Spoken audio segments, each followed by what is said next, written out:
एक लिस्ट ऐसी होती है जो तुम कभी नहीं बनाते हो, वो है तुम्हारी दवाई की लिस्ट। वो लिस्ट दूसरा बनाता है, डॉक्टर बनाता है, कोई दूसरा बनाता है, वो लिस्ट तुम नहीं बनाते। आटा, चावल, दाल, शक्कर, साबुन, सर्फ, पाउडर, जो भी सामग्री तुम्हें चाहिए उसकी लिस्ट तुम बना लोगे। पर एक लिस्ट ऐसी होती है तुम्हारे रोग की, बीमारी की, स्वास्थ्य की, जिसकी लिस्ट तुम कभी नहीं बनाते, दूसरा बनाता है, डॉक्टर बनाता है। उसी तरह तुम तुम्हारे कर्म की लिस्ट बना सकते हो कि तुमने कैसा कर्म करा है, पर भाग्य की लिस्ट तो मेरा महादेव ही बना पाता है। आप कर्म की लिस्ट बना सकते हो। कल भी कथा में कहा था, मत बुरे कर्म कर बंदे वरना पछताएगा, भगवान की आंखों से तू बच नहीं पाएगा, तू बच नहीं पाएगा। अरे ओ अज्ञानी मत करना, तेरे कर्म का फल भी तू ही पाएगा, जैसा किया तूने तेरे आगे आएगा।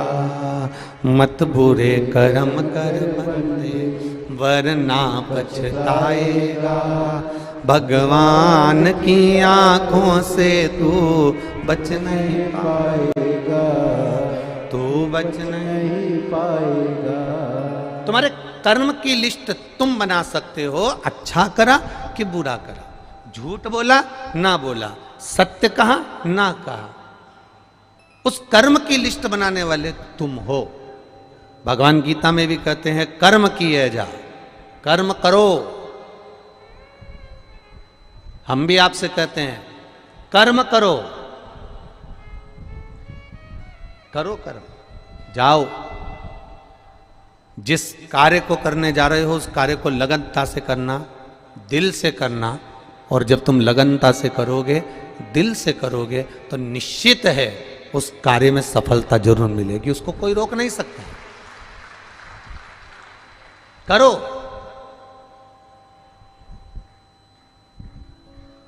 पर बहुत अरमान रखकर नहीं, भीतर अरमान वो होना चाहिए कि मेरा बाबा, मेरा राम, मेरा कृष्ण, मेरा शिव जो देगा, मेरा बाबा जो मुझे प्रदान करेगा वो कम नहीं देगा, जो देगा वो बहुता में देगा और उसकी कोई होड़ नहीं हो सकती। जब वो देता है, सारे देव देते हैं, पल्ला झाड़ कर देते हैं। क्या देते हैं? पल्ला झाड़। सारे देव देते हैं तो पल्ला झाड़ कर देते हैं। तुम्हारे भाग्य में कितना लिखा है, कितना तुम्हारे को देना है, कितना कम देना है, कितना अधिक देना है, कैसा देना है, सारे देव देते हैं तो पल्ला झाड़ कर देते हैं। और मेरा महादेव देता है तो छप्पर फाड़ कर देता है।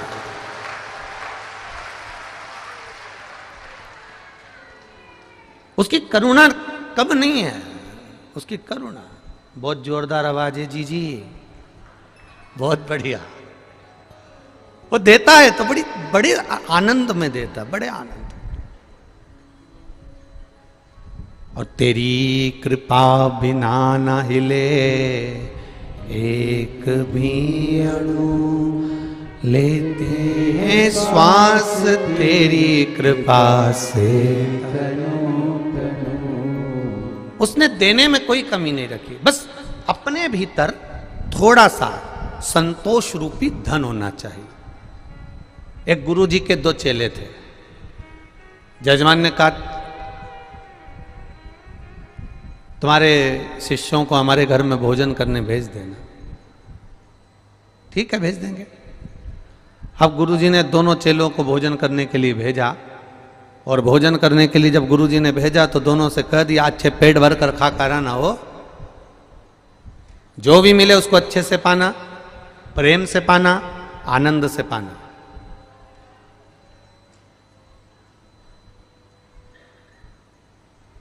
जो ज्यादा भाव खाता है वो बाद में ट्रेन में बैठ के बड़ा पाव खाता है।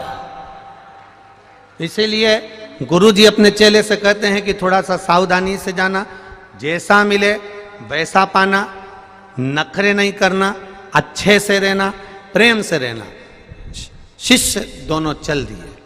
अब गुरुजी से शिष्यों ने पूछ लिया किसके यहाँ जाना है? अरे वो नगर में सेठ है ना, बहुत पैसे वाला, बहुत धनपति, बहुत करोड़पति, बस उसी के यहाँ भोजन करने जाना। अब दोनों शिष्य चले और दोनों शिष्यों ने जाकर सुंदर भोजन प्रसादी ग्रहण करी। चांदी की थाली में भोजन आया, श्रीखंड आया, रबड़ी आई, रसगुल्ला आया, पूड़ी आई, सब्जी आई। इन दोनों ने खूब खाई। खाने के बाद सेठ जी आए और उन्होंने दोनों का तिलक करा। तिलक कर कर दोनों को 2-2 रुपए दे दिए। कितने रुपए दिए? जम के बोलो जरा। 2-2 रुपए उनको दिए। अब 2-2 रुपए उनको दिए। दोनों दोस्त जाने लगे, शिष्य जाने लगे। एक बड़ा खुश था, बड़ा प्रसन्न। एक की प्रसन्नता इतनी थी जिसका वर्णन नहीं, और दूसरा मुंह उतारा हुआ था, मुंह लटका हुआ था, लटका लटका मुंह भिन भिन कर रहा था। काय का सेठ? काय का सेठ? बताओ। भिखारी 2 रुपया दिया। काय का सेठ? भिखारी 2 रुपया दिया। अब एक प्रसन्न है और एक का मुंह उतरा हुआ है। एक की प्रसन्नता है और एक का मुंह उतरा हुआ है। अब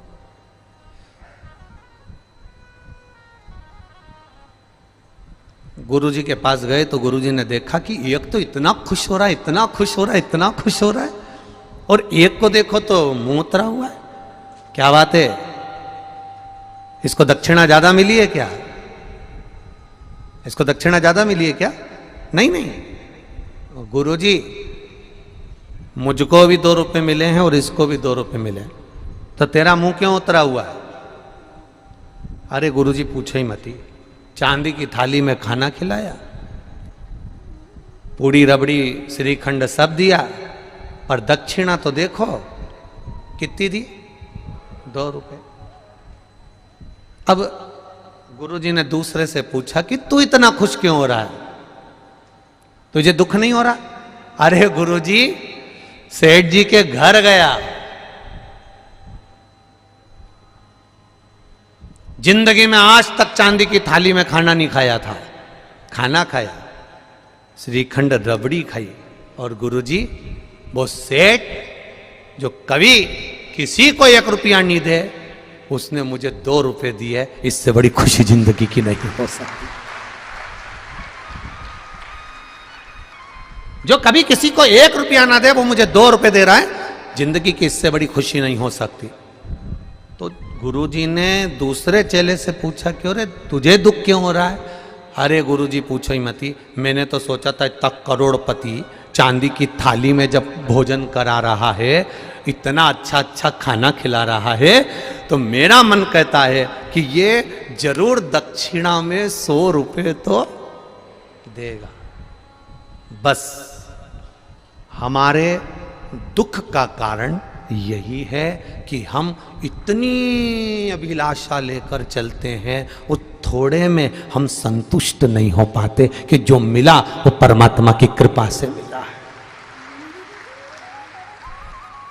जो दिया उसने कम ना दिया। अच्छा परिवार दिया, अच्छा कुटुंब दिया, अच्छे बच्चे दिए, अच्छी पत्नी दी, अच्छे माता पिता दिए, ये सारे संबंध हमको दिए, सारे संबंध। दुनिया का केवल एक संबंध ऐसा होता है जो 84 लाख योनियों में मनुष्य का शरीर भी आता है। इस 84 लाख योनियों के अंतर्गत केवल एक संबंध ऐसा होता है जो केवल एक बार मिलता है। वो संबंध है माता पिता और पुत्र का, माता पिता और पुत्री का। ये संबंध केवल एक बार मिलता है। बाकी तुम जितने जन्म लोगे, तुम कुत्ता बन के भी पैदा हो गए तो ये जगदम्बा ना, ये भी जन्म ले लेगी। तुम मेंढक बन के जन्म ले लिए तो ये मेंढकी बन के जन्म ले लेगी। तुम चिड़िया बनकर जन्म ले लिए तो ये चिड़िया बन के जन्म ले लेगी। पत्नी हर जन्म में मिलेगी, बच्चे हर जन्म में मिलेंगे, परिवार हर जन्म में मिलेगा, घर हर जन्म में मिलेगा, कुटुंब हर जन्म में मिलेगा, पर केवल एक संबंध ऐसा होता है कि माता पिता पुत्र और बेटी का संबंध केवल एक बार होता है। यह संबंध दूसरी बार नहीं। जो आज माता पिता मिले हैं ये दूसरी बार मिलने वाले नहीं हैं। करो आदर, करो सम्मान, करो सत्कार। इसका हवा आ रही है थोड़े सा, इसका आदर करिए, सम्मान करिए, सत्कार करिए।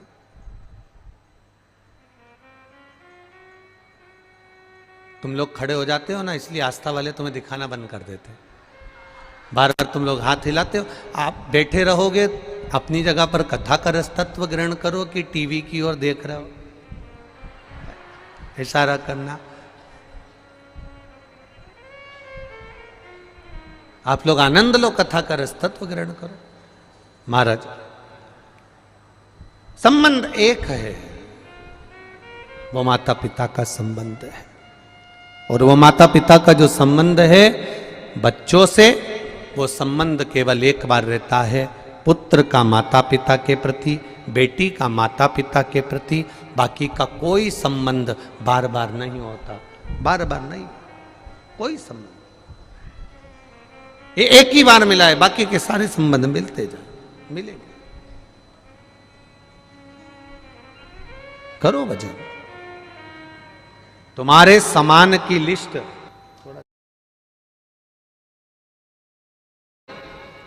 तुम बना सकते हो।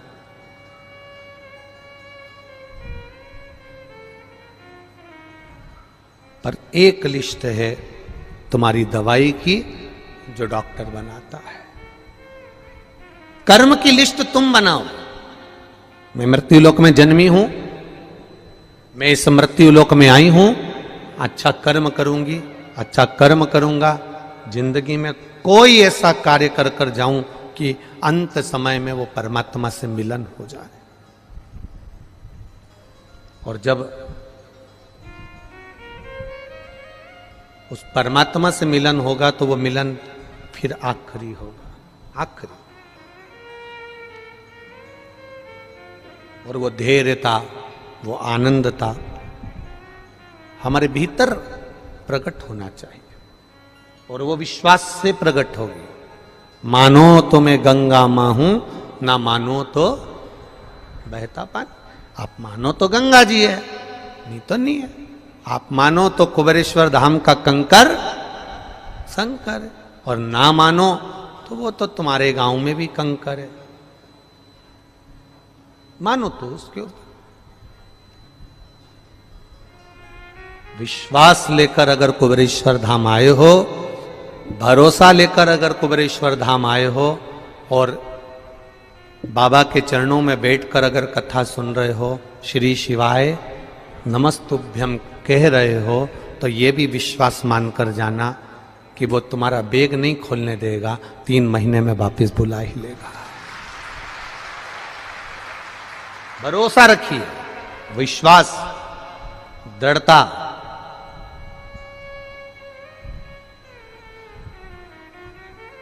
और जब तक भरोसा दृढ़ ही नहीं होगा तब तक वो मिल नहीं सकता।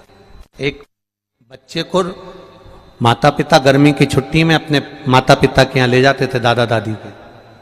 बच्चा रोज हर गर्मी की छुट्टी में दादा दादी के यहाँ जाता था। बच्चा हर गर्मी की छुट्टी में दादा दादी के यहाँ पहुँचता था। अब बच्चा जब हर गर्मी की छुट्टी में दादा दादी के यहाँ पहुँचता, माता पिता के साथ बैठ कर जाता ट्रेन में, दादा दादी के यहाँ रुकता। समय बीतता गया, बच्चा थोड़ा बड़ा हो गया बच्चा। तो बच्चे ने कहा, पापा पिताजी अब की बार मैं अकेला चले जाऊंगा दादा दादी, अगर आपको छुट्टी नहीं मिल रही तो मैं चले जाता हूं, अकेला चले जाता हूं। अब बच्चे ने जिद करी तो पिताजी ने एक पर्ची लिखी, और पर्ची लिखकर पिताजी ने उसकी जेब में डाल दी और उसको ट्रेन में बिठा दिया। ट्रेन में बिठाया, वो जाने लगा।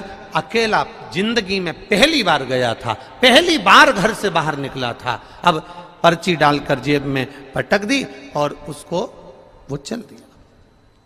ट्रेन में बैठा, बेटा घबराना नहीं हो, चिंता मत करना हो, मजा आएगा, तेरे चाचा जी मिलेंगे, तेरे काका जी मिलेंगे, वो तुझको उतार लेंगे, तो टेंशन मत लेना हो। बच्चा जा रहा है, उसको थोड़ा सा भय लगा। जैसे ही टीसी आया, चेकर आया और उसको भय लगा। जब उसको भय लगा तो उसने सोचा कि ना जाने पिताजी ने जेब में क्या रखा है, देखूं तो सही। और उसने जेब में से पर्ची निकाली और पर्ची निकाल कर जेब में से पढ़ा तो उस पर्ची में लिखा था, चिंता मत कर, बैठे रहे, मैं पीछे वाले डब्बे में बैठा हूं, तो टेंशन मत ले। बच्चा निर्विज्ञ हो गया। अब बच्चे को रत्ती भर की चिंता नहीं है, अभी टेंशन था, अभी चिंता थी। पर्ची पढ़ी और पर्ची में लिखा था कि मैं पीछे वाले डब्बे में बैठा हूं, तो चिंता मत कर, तेरे पीछे ही बैठा हूं, तो चिंता मत कर, आराम से बैठे रहे, आराम से चलते रहे, आराम से दादा के घर जा, तो चिंता मत करना, मैं पीछे बैठा हूं, चिंता करने की जरूरत नहीं है। बस वो पर्ची कुबेरेश्वर धाम में प्राप्त होती है कि आप चिंता मत करना, मेरा महादेव तुम्हारे साथ पीछे पीछे चल रहा है। अकाल मृत्यु वो मरे जो काम करे चंडाल का, काल उसका क्या बिगाड़े जो भक्त हो महा। वो चल रहा है तुम्हारे पीछे पीछे, हर पल हर घड़ी हर क्षण चल रहा।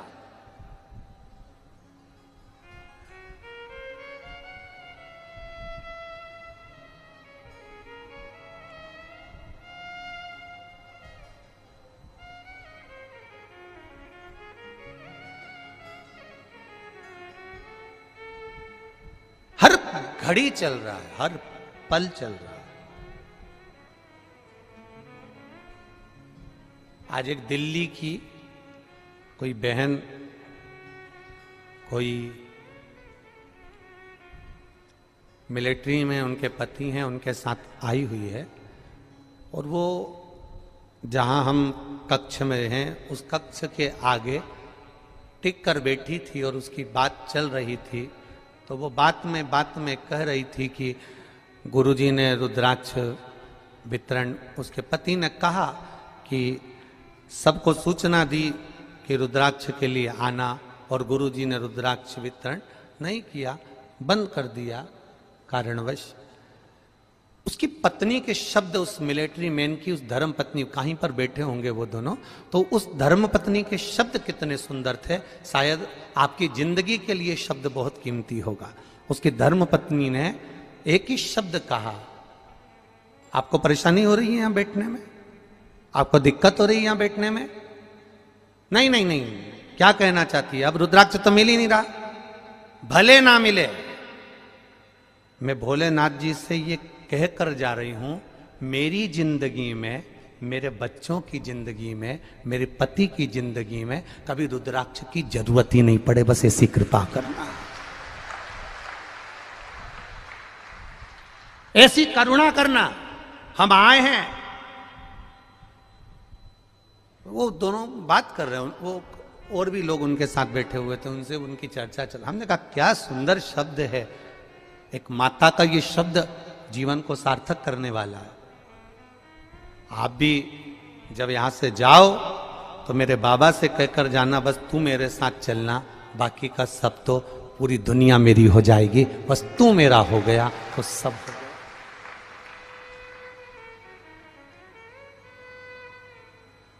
अगर तू मेरा है तो दुनिया सब मेरी है, और तू नहीं तो फिर कुछ नहीं, कुछ नहीं।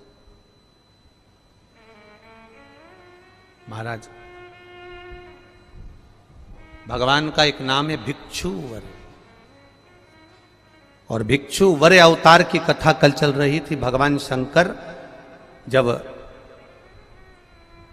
सत्यारथ के मर जाने के बाद उसकी धर्म पत्नी गर्भ से थी, और वह धर्म पत्नी भी बच्चे को जन्म देकर घाट पर छोड़कर जब पानी पीने के लिए गई तो घड़ियाल ने, मगर ने उसको पकड़ लिया और वो धर्म पत्नी भी मर गई। पार्वती जी के मन में संशय आ गया था,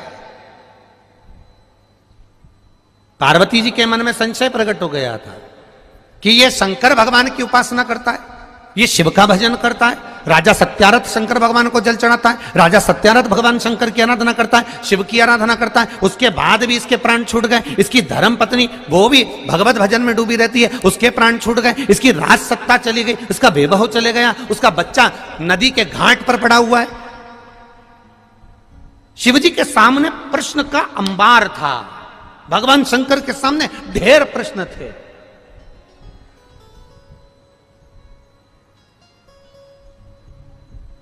उसका नाम शंकर है।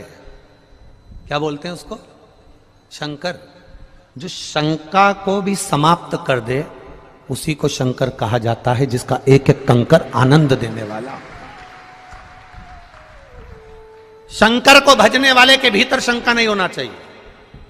कोई 50 बार कह दे पानी चढ़ाने से क्या होता है, कोई 50 बार कह दे बेलपत्र चढ़ाने से क्या होता है, कोई 50, ये पत्र आया देखो।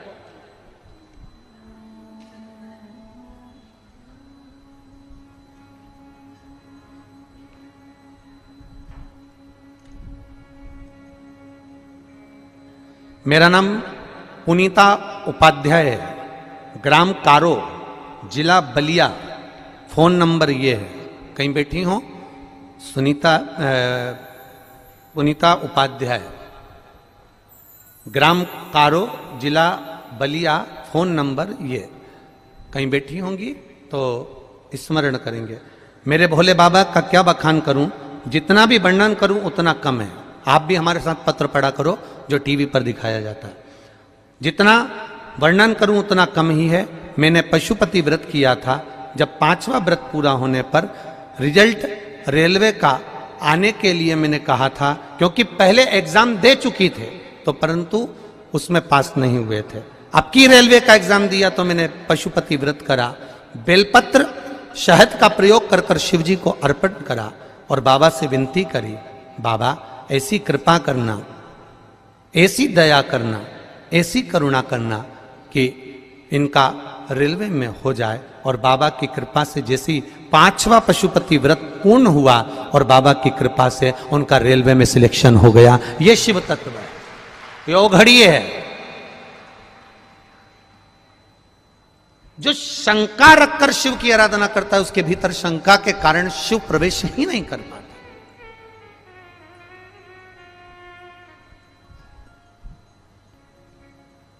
सबसे ज्यादा घर किसके बिगड़ते हैं? जो शंका में रहता है। किससे बात कर रहे थे? कौन है वो?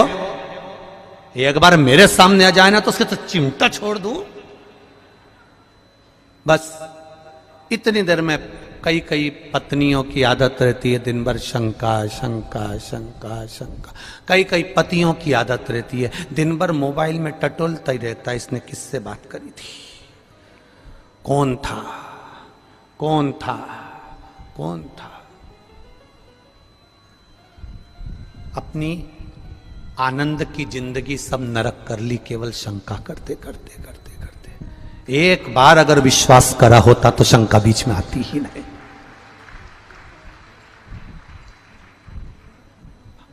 हमारे सनातन धर्म के अंदर, हमारे सनातन धर्म के अंदर शंका का कोई काम नहीं होता।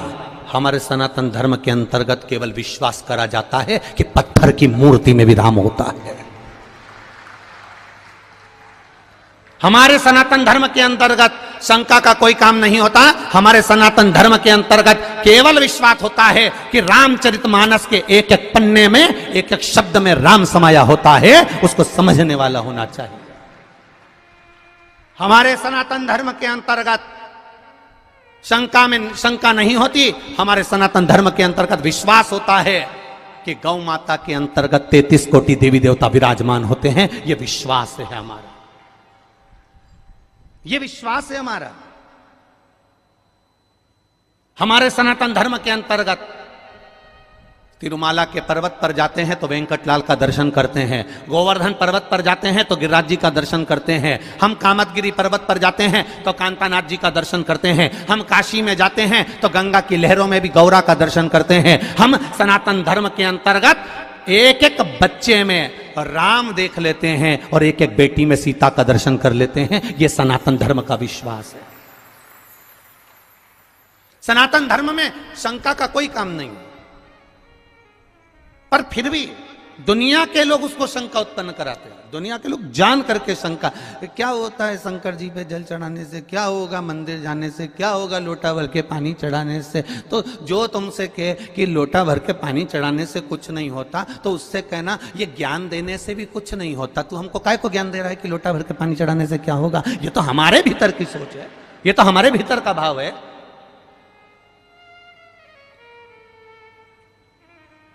शिव का जो भक्त होता है वो विश्वास पर जीता है, भरोसे पर, दृढ़ता पर जीता है। दुनिया कुछ भी कहे, वो अपनी भरोसा, अपनी दृढ़ता शंकर के चरणों में रखता है, शिव के चरण।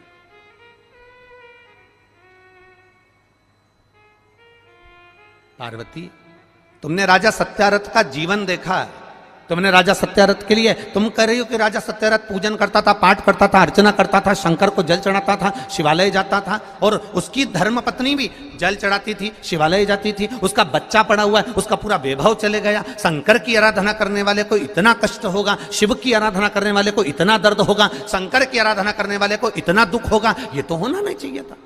ये दुख कैसे आया?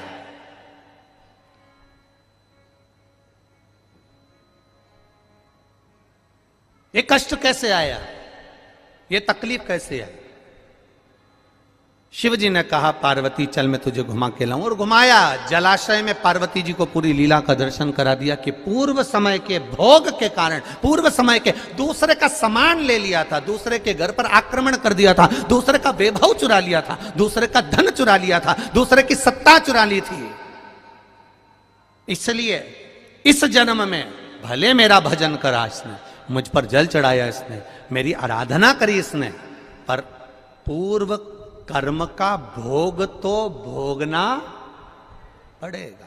हम पहले भी कथा में कहे, तुम वेद पुराण को मानो ना मानो,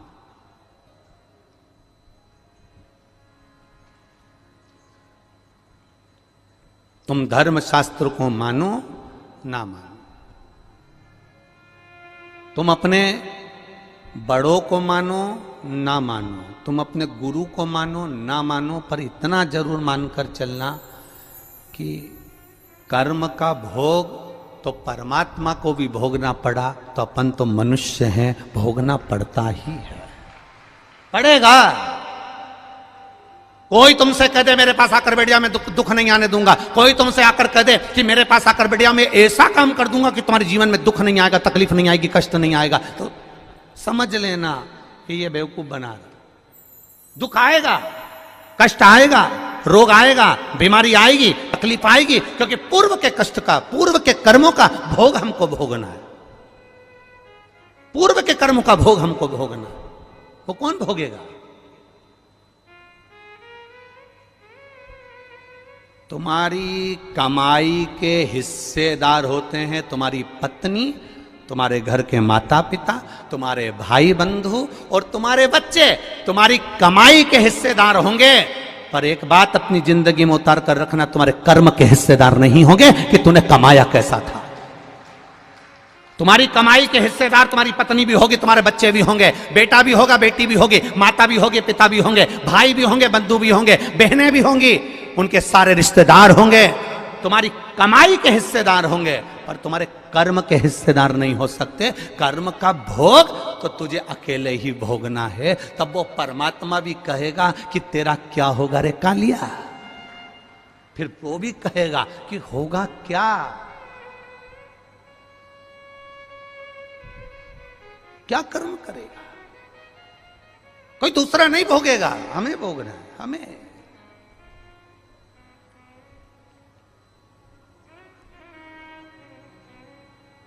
महाराज,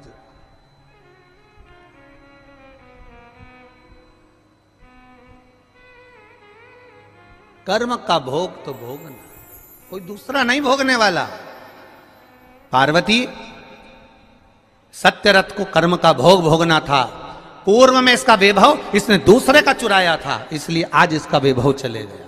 पूर्व में इसने जो कर्म किया था उसके कारण इसका ये कर्म चले गया। तो फिर आपको लोटा भर के जल चढ़ाने का फायदा क्या हुआ है? अब सुनना, पूरे भारत के लोग और पूरे देश विदेश में बैठे हुए जितने भक्त इस आस्था चैनल के माध्यम से कथा सुन रहे हैं, अब सुनिए।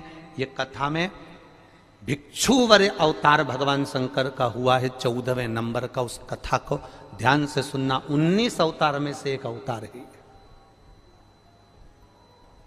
और यह हम सब के लिए है आज शिवरात्रि के दिन, कि दुनिया के लोग कहेंगे, दुनिया के लोग कहेंगे फिर वो सत्यारथ मरा क्यों, फिर वो उसकी पत्नी को घड़ियाल क्यों खा गया, फिर उसका वैभव क्यों चले गया।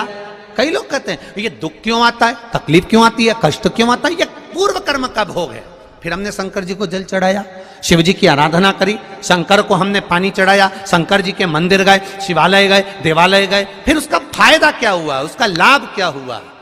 तो फिर शंकर भगवान ने पार्वती जी से कहा अब उसका जल चढ़ाने का लाभ तुम देखो पार्वती, तुम देखिए। देवराज नाम का चोर ब्राह्मण था, ब्राह्मण कुल में जन्मा था, पर चोरी कर कर धन लाया। चोरी कर, व्यक्ति चोरी कब करता है? चोरी कब करता है? जब उसको बहुत सारे धन की जरूरत पड़ती है। जब तक वो चोरी नहीं करेगा। भगवान ने जितना बड़ा पेट दिया है ना, एक बीता का दिया तो एक बीता का, दो बीता का दिया तो दो बीता का, जितना बड़ा पेट दिया है भगवान ने उसको पेट भरने के, पेट दिया तो पेट भरने के लिए भगवान ने उसको भोजन भी दिया। ये पेट भरने की जवाबदारी तो मेरे भोलेनाथ की है, पर पेटी भरने की जवाबदारी मेरे भोलेनाथ की नहीं है। पेट जितनी जवाबदारी मेरे शंभू की है, पेट जितनी जवाबदारी मेरे शंकर की है, पेट जितनी जवाबदारी मेरे कुबेर भंडारी की है, पेट जितनी जवाबदारी है तो भरेगा वो। बस इस पेट से हटकर जब दूसरा कहीं काम, लोभ, आसक्ति, वासना, तृष्णा, देवराज के साथ हुआ क्या था? देवराज की पत्नी थी, बच्चे थे, जो पत्नी थी, बच्चे थे, उनके पेट भरने की जवाबदारी भी भोलेनाथ की थी। भोलेनाथ ने पेट भरा, पर दिक्कत कहां खड़ी हो गई? जब देवराज अपनी बुद्धि को भ्रष्ट कर लिया। बुद्धि कब भ्रष्ट हुई? जब देवराज ने एक सुंदर कन्या को देख लिया, सुंदर स्त्री को देख लिया, स्त्री के चक्कर में पड़ गया। स्त्री ने कहा मुझे सुंदर सोने का हार ला कर दो, उसने हार ला कर दिया। मुझे सुंदर ये सामान ला कर दो, उसने ला कर दिया। अब उसके पास जितना धन था उसने खर्च कर दिया, अब कहां से लाएगा? तो उसने फिर चोरी करना प्रारंभ करा। जब अति होने लगती है, जब किसी चीज की जरूरत ज्यादा पड़ने लगती है, तब वो चोरी करना प्रारंभ कर। इतना बड़ा मोबाइल था, इतना बड़ा, 1500 रुपए का था। अब किसी का रोड पे पड़ा हुआ दिखा, अब वो इतना बड़ा, कितना खुश हुआ।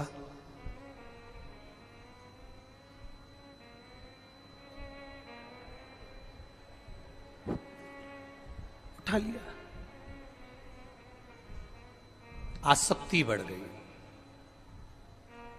लोभ बढ़ गया, ले गया, चले गया,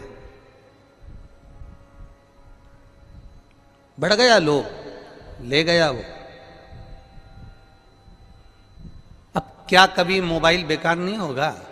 अरे बोलो तो जम के जरा जीजियो, नहीं होता क्या? कभी नहीं होता क्या? होता है। मालूम पड़े लेकर गया था, जेब में से गिर गया, स्क्रीन टूट गई, बेकार हो गया, कितने दिन चलेगा? पर यदि वही मोबाइल जो मिला था और एक बार अनाउंस करवा देता कि साहब ये मोबाइल मिला है, जिसका भी हो, ये कलर है उसका, ये मोबाइल है उसका, नंबर बताकर वो मोबाइल लेकर चले जाए। अगर वो मोबाइल उस व्यक्ति तक वापस पहुंच जाता तो उसके हृदय से, दिल से जो आशीर्वाद निकलता। वो एक मोबाइल ये तो साधारण सा था, वो कटे हुए सेव फल का आ जाता, एप्पल का आ जाता, अगर केवल समर्पण का भाव जागृत हो जाता तो। समर्पण का भाव।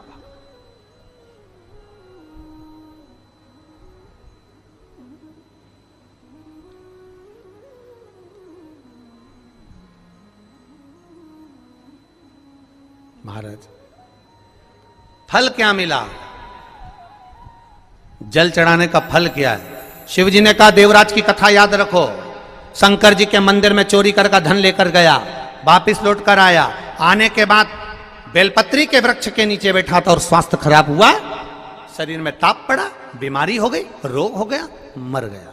मरा, शंकर जी ने उसके लिए नंदी लगाया, नंदी पर बैठकर वो कैलाश धाम गया। तो इसने तो पाप करा था, इसने तो चोरी करी थी, इसने तो ये चोरी का धन लाया था, और इसने तो कभी शंकर का गुणगान नहीं करा, फिर मरकर इसको कैलाश धाम कैसे मिल गया? तो देवराज ने भी ये प्रश्न किया। तो भगवान शंकर नंदी पकड़कर जब चल रहे थे तो नंदी जी बोल दिए, सुन देवराज, ये तेरा पुण्य नहीं है, ये तेरा पुण्य नहीं है देवराज, जो तुझे मिल रहा है कैलाश धाम, ये पुण्य है तेरी बूढ़ी माँ का, जो रोज शंकर के मंदिर जाती थी, लोटा भर के जल चढ़ाती थी, उसका पुण्य बेटे के हिस्से में आ गया।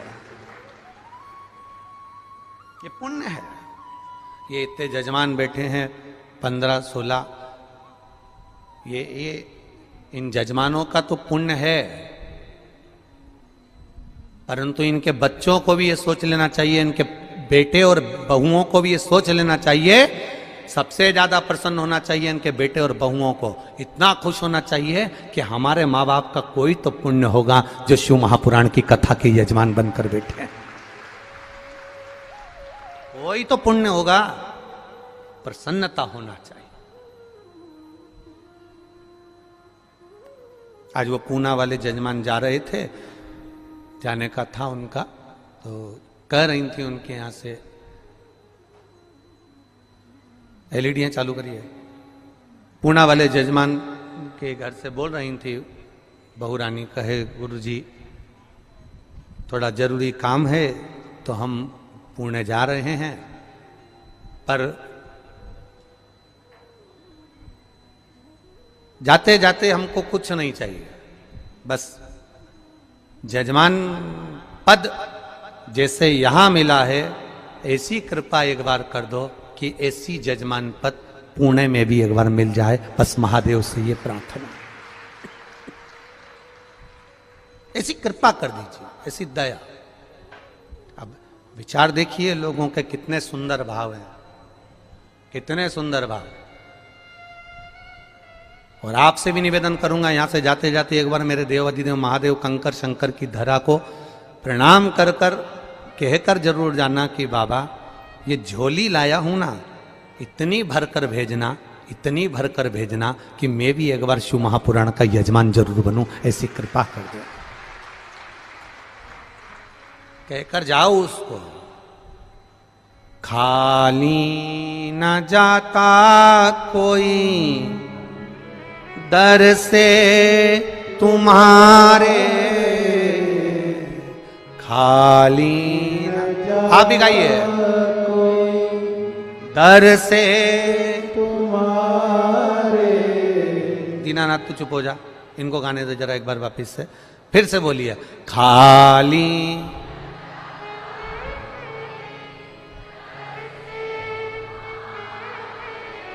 मैं भी खड़ी हूं नन्ही बाहें पसारे, मैं भी खड़ा हूं,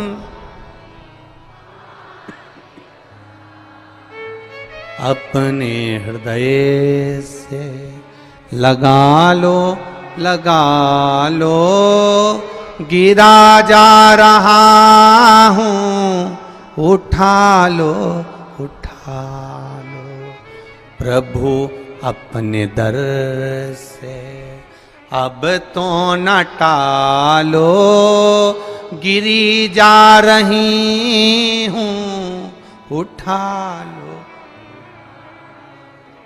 खाली न जाता कोई दर से, मैं भी खड़ी हूं नन्ही बाहें पसारे। बाबा तेरे दर से कोई खाली नहीं गया, जो आया वो झोली भर कर ले गया। तो फिर मेरे लिए क्यों ना प्रभु, मेरे लिए क्यों ना।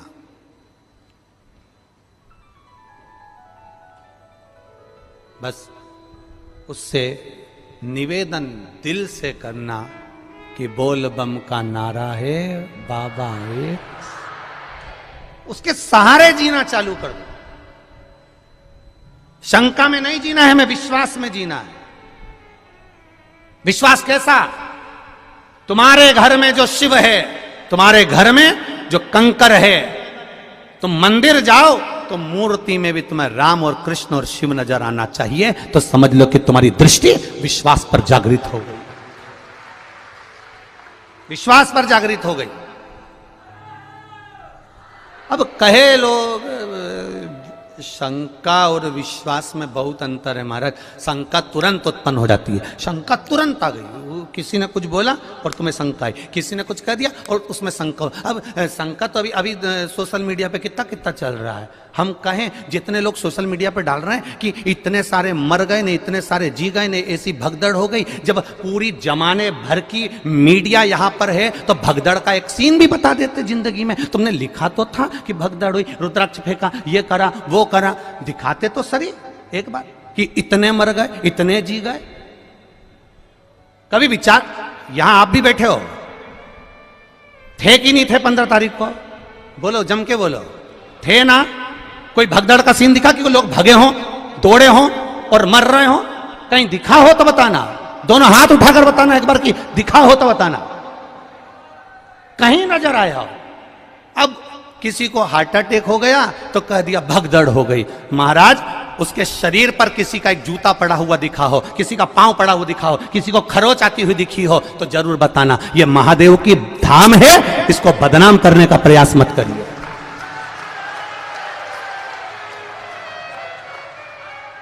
और यह बात हमने पावागढ़ की कथा में भी कही थी, आप उठाकर देखना। पावागढ़ संतों की कथा चल रही थी, उसमें कह दिया था अभी, और जिसने भी कहा था हमने उस समय पर भी कह दिया था, अभी धीरेन्द्र का नंबर लगा है और कहने वाले ने कह दिया था कि प्रदीप मिश्रा तैयार रहना, अगला नंबर तेरा है। तो ये तो सनातन धर्म के द्रोही हैं, द्रोही। इसीलिए जीजियो, रुद्राक्ष इसलिए नहीं बांट रहा हूं, थोड़ा शांति रखो। और ये बात हमने सीहोर के भी बजरंग दल के वो जगदीश कुशवाहा जी को भी हमने कही थी नदी चौराहे पर गाड़ी रोककर कि मेरा मन कर रहा है अब की बार जगदीश भैया कि अंदर जो भी कथा सुनने के लिए आए उसको गौशाला का गौमूत्र का छींटा दिया जाए, जिससे मालूम तो पड़ जाए कि मेरा सनातनी आया है, मेरा सनातनी आया है, मुझे मालूम पड़ना चाहिए। पर उन्होंने कहा गुरुजी इतने सारे लोगों पर अपन गौमूत्र छीटेंगे, किसी को बुरा हमने कहा सनातनी होगा तो काय का बुरा लगेगा, क्यों बुरा लगेगा? ये सब सनातन धर्म के द्रोही हैं कहीं ना कहीं। बस उनको तो किसी ना किसी रूप में कोई ना कोई बवाल मचाकर ये रुद्राक्ष महोत्सव कैसे भी कैंसिल कराने के लिए तत्परता थी इनकी, और इन्होंने पहले सोच कर रखा था। उसका विचार नहीं करना हमको। कथा सुनो, कथा का स्मरण करो और बाबा पर विश्वास रखो। मेरा भरोसा, मेरा विश्वास कहता है मेरे बाबा के दरवाजे से खाली नहीं जाओगे। 3 महीने में वो बुलाएगा और तुम फिर लेकर जाओगे। क्यों रुद्राक्ष रोका उसने? रुद्राक्ष अगर देने से रोका है तो सोच कर रोका होगा मेरे महादेव ने, किसी कारण से रोका होगा मेरे महादेव ने। क्या जोरदार लाइन चल रही थी, एक एक सीसीटीवी कैमरे की। पूरे ग्राउंड के अंदर 162 कैमरे लगे हुए हैं। कैमरे वहां भी लगे थे जहां पर रुद्राक्ष बट रहा था। 162 कैमरे पूरे चल रहे हैं और 162 कैमरे का सेटअप पूरे के पूरे हमारे ऑफिसों में लगा हुआ है। एक जगह पर कोई बता दे कि भगदड़ मची हो और कहीं किसी ने रुद्राक्ष फेंका हो, ये तो केवल कहीं ना कहीं किसी ना किसी रूप में बस कैसे भी रुद्राक्ष वितरण को बंद कराना था, और वो बाबा ने ही कराया होगा, हम तो ये मानते हैं। इसलिए कराया होगा कि तुम सबकी झोलियां जब वो भरेगा तो तुम 3 महीने में वापिस आओगे तो तब लेकर जाओगे, इसलिए भरेगा। और आज भी कमी नहीं रखी। आज भी मैं धन्यवाद दूंगा प्रशासन के इन पुलिसकर्मी भाइयों को जो लगे हुए हैं, इन पुलिसकर्मी भाइयों को मैं धन्यवाद दूंगा, कलेक्टर, एसपी और डीएसपी सबको, कि एसडीएम सर को। इनके पुलिसकर्मियों ने आज भी कम से कम 5 लड़कों को और 5 लेडीजों को पकड़ा जो केवल इधर उधर बैठ के भड़का रही थी कि चिल्लाओ जम के। उनके साथ एक कैमरे वाला भी चल रहा था कि चिल्लाओ मिश्रा जी मुर्दाबाद, और ये चिल्लाओ और वो चिल्लाओ और पत्थर मारो, कहां छोड़ो। आज भी 5 लेडीजों और 5 जेंट पकड़ के पुलिस वाले लेकर आए कि ये सब दूर बैठ बैठ के भड़का रही है। मैं धन्यवाद दूंगा इसी प्रशासन को जिसने इतनी मुस्तैदी रखी है उसके लिए। और समझने वाले नहीं समझ पा रहे कि कितना विरोध करने वाले लगे होंगे, कितनी चाल चल रहे होंगे, जरा विचार करिएगा एक बार।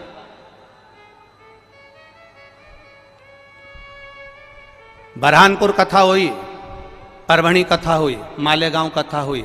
हम भी कथा करने जाते हैं, हमको भी मालूम है कि कितनी भक्त लोग कथा सुनने आते हैं। तो हमको ये अंदाजा नहीं होगा कि इस पावन धरा पर कितने आएंगे, कितनी व्यवस्था करी होगी, कितना लगाया होगा समय, प्रशासन ने भी कितनी व्यवस्था करी होगी।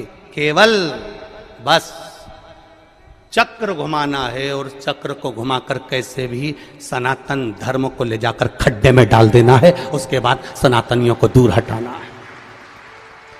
तुम समझे ही नहीं।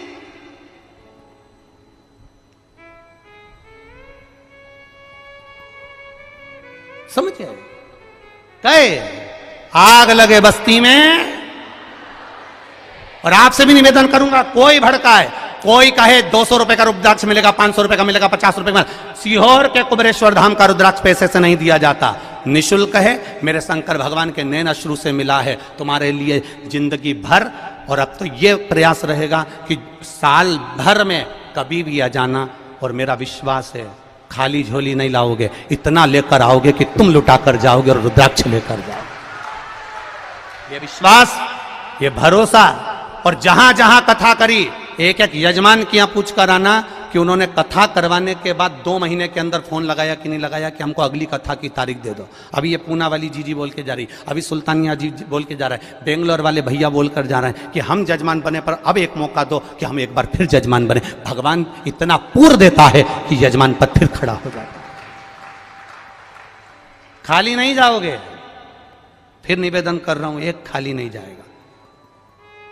खाली न जाता कोई दर से तुम्हारे, मैं भी खड़ा हूं नन्ही बाहें, अपने हृदय से लगा लो, लगा लो, गिरा जा रहा हूं, उठा लो, उठा। ये शिव तत्व है, ये शंकर का तत्व है, इसको पहचानो।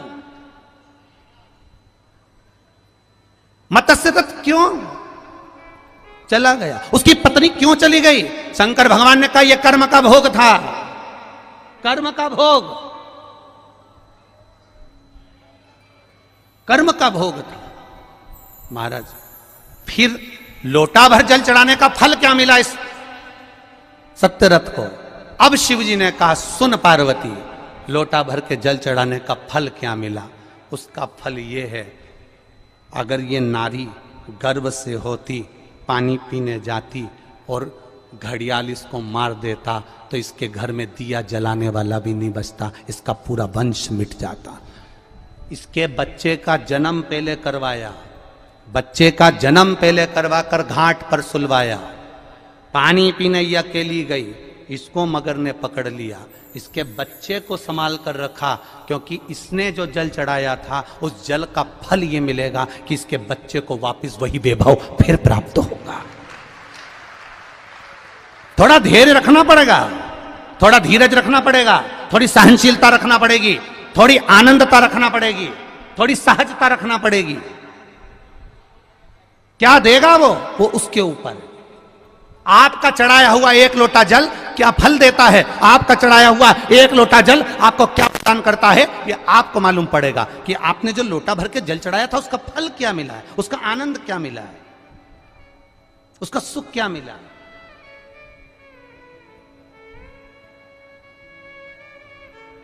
और कई लोग कहते हैं गुरुजी इतने सारे लोग खो रहे हैं, इतने सारे लोग खो रहे हैं। हम उनसे निवेदन करेंगे, ये कुबेरेश्वर धाम पंडित प्रदीप मिश्रा का नहीं है, ये कुबेरेश्वर धाम आप सबका है।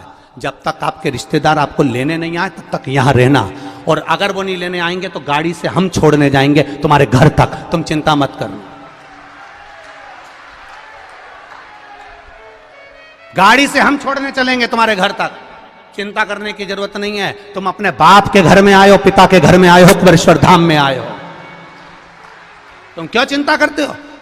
अभी कल एक महिला बोल रही थी गुरुजी मेरे रिश्तेदार घर पहुंच गए, मेरे पास में किराए का पैसा नहीं। हमने समिति वालों से कहा किराए के साथ में इसके साथ एक लेडीज को, एक जेंट्स को भोपाल भेजो, भोपाल में जाकर इसका टिकट कटवाएं और उसको अमरावती का टिकट कटवाकर फिर उसको अमरावती को लाल डब्बा जो बस होती है, एक लाल कलर की बस होती है, उस बस में बिठवाकर उसको अमरावती भेजा। तो तुम ये क्यों सोच के बैठे हो वो खो गया, वो नहीं मिल रहा। जब देखो जब एक प्रश्न, इतने लोग खो गए, इतने लोग खो गए, तो ये सब खोने ही तो आए हैं उस महादेव में।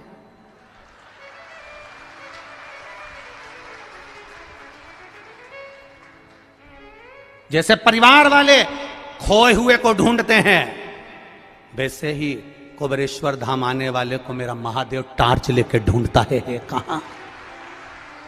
कहां है वो जो आया था सिद्धपुर नगर में सीहोर की धरा पर, मां सीवन के तट पर, जिस सीवन के तट पर 108 शिवालय बसते हो, जिस सीवन के तट पर भगवान चिंतामन गणेश विराजमान होते हो, जिस सीवन के तट पर खेड़ापति सरकार विराजमान होते हो, जिस सीवन के तट पर हनुमान फाटक पर हनुमान विराजमान होता हो, जिस सीवन के तट पर मेरा राम हीरे की आंख लगाकर बैठता हो, ऐसी पावन धरा पर तुम आए हो। कोई साधारण भूमि ऐसी और खोने आए हम तो, यहां हम तो खो गए। हम तेरी दुनिया में आकर खो गए, बस और क्या बचा। ये उसकी भक्ति है, ये शिव तत्व है महाराज शंकर का। और जब उस आनंद को हम जिए हैं महाराज, और उस मस्ती का आनंद, उस सुख का आनंद आप रूप बढ़ जाता है।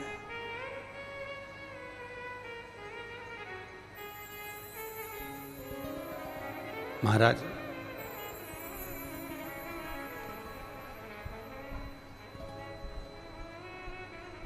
कब से खड़ी हूं झोली पसार, क्यों न सुनो तुम मेरी पुकार। कब से खड़ी हूं झोली पसार, क्यों न सुनो तुम मेरी। मुझे तेरा ही सहारा है मेरे भोले बाबा, मुझे तेरा ही सहारा है मेरे भोले बाबा। मैंने तुम्हें ही पुकारा है मेरे भोले बाबा, मैंने तुम्हें ही पुकारा है मेरे भोले बाबा। कब से खड़े हैं झोली पसार, क्यों ना सुनो तुम मेरी पुकार। कब से खड़े हैं झोली पसार, क्यों ना सुनो तुम मेरी पुकार। ओ कब से खड़े हैं झोली पसार, क्यों ना सुनो तुम मेरी पुकार। कब से खड़े हैं झोली पसार, क्यों ना सुनो तुम मेरी पुकार। मुझे तेरा ही सहारा है मेरे भोले बाबा, मुझे तेरा ही सहारा है मेरे भोले तुम्हें ही पुकारा है मेरे भोले बाबा, मैंने तुम्हें ही पुकारा है मेरे भोले बाबा।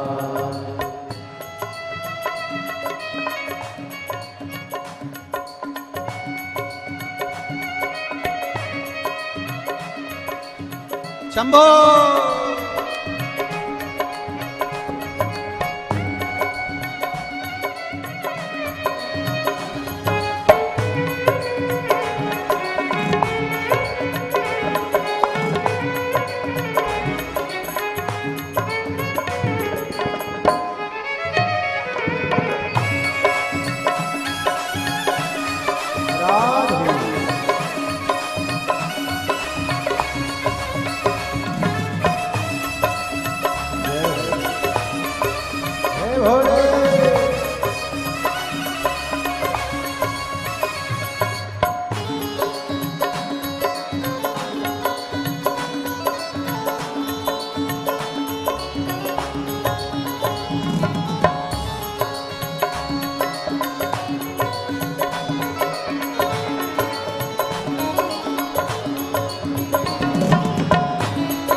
देख लो लगी है आज मंदिर में ये भीड़ भारी, देख लो लगी है आज मंदिर में ये भीड़ भारी। दर्शनों की खातिर आए हैं लाखों नर और नारी, दर्शनों के खातिर आए हैं लाखों नर और नारी। आ जाए भोले बाबा आ जाए, उन्होंने पुकारा है मेरे भोले बाबा, इन्होंने पुकारा है मेरे भोले बाबा। कब से खड़े हैं झोली पसार, क्यों न सुने तू मेरी पुकार। कब से खड़े हैं झोली पसार, क्यों न सुने तू मेरी पुकार। ओ कब से खड़े हैं जब हम भगवान देवाधिदेव महादेव को जल चढ़ाते हैं, उसके 5 अलग अलग तरीके हैं। समझिएगा, पहला जल लेकर आए, सीधे डायरेक्ट शंकर भगवान के शिवलिंग पर चढ़ा दिया, ये प्रथम जल का चढ़ाने का तरीका। दूसरा, जहां से पानी बहकर जाता है, जहां से जल बहकर जा रहा है, उसके ठीक विपरीत जल उत्तर में जा रहा है, आप दक्षिण में खड़े होंगे और दक्षिण में खड़े होकर उत्तर की ओर मुख करेंगे और शिव जी को जल समर्पित करेंगे। ये रोग मुक्ति करने वाला है और हमारे रोग पर हमें विजय प्रदान करने वाला। ये जल चढ़ाने का तरीका। एक सीधे मंदिर में गए, लोटा भर कर जल उठाया, शिव जी को चढ़ा दिया। दूसरा जल, जहाँ से पानी बहता है, शिव जी का चढ़ा हुआ जल जहाँ से बहकर जाता है, उसके ठीक विपरीत में शिव जी का जल इधर जा रहा है तो तुम यहाँ खड़े हो, तुम यहाँ बैठो, यहाँ मत बैठना, यहाँ मत बैठना, इधर बैठो। अगर रोग का निवारण है तो यहाँ बैठकर। तीसरा, अशोक सुंदरी से जल चढ़ाते चढ़ाते शिवलिंग तक लेकर जाना और शंकर भगवान के शिवलिंग पर पूर्ण जल समर्पित करना। ये तीसरा तरीका, ये कार्य की सिद्धता के लिए। हम जब किसी से आस न लगाकर परमात्मा से विनती करते हैं तो वो विनती करने का तरीका तीसरा। चौथा, शिवजी पे चढ़ा हुआ जल 5 जगह पर समर्पित करना। गणेश जी, कार्तिकेय, अशोक सुंदरी, शिवलिंग और जलाधारी। ये चौथा क्रम है। जब जिस नारी का, जैसे एक पत्र है देखिए,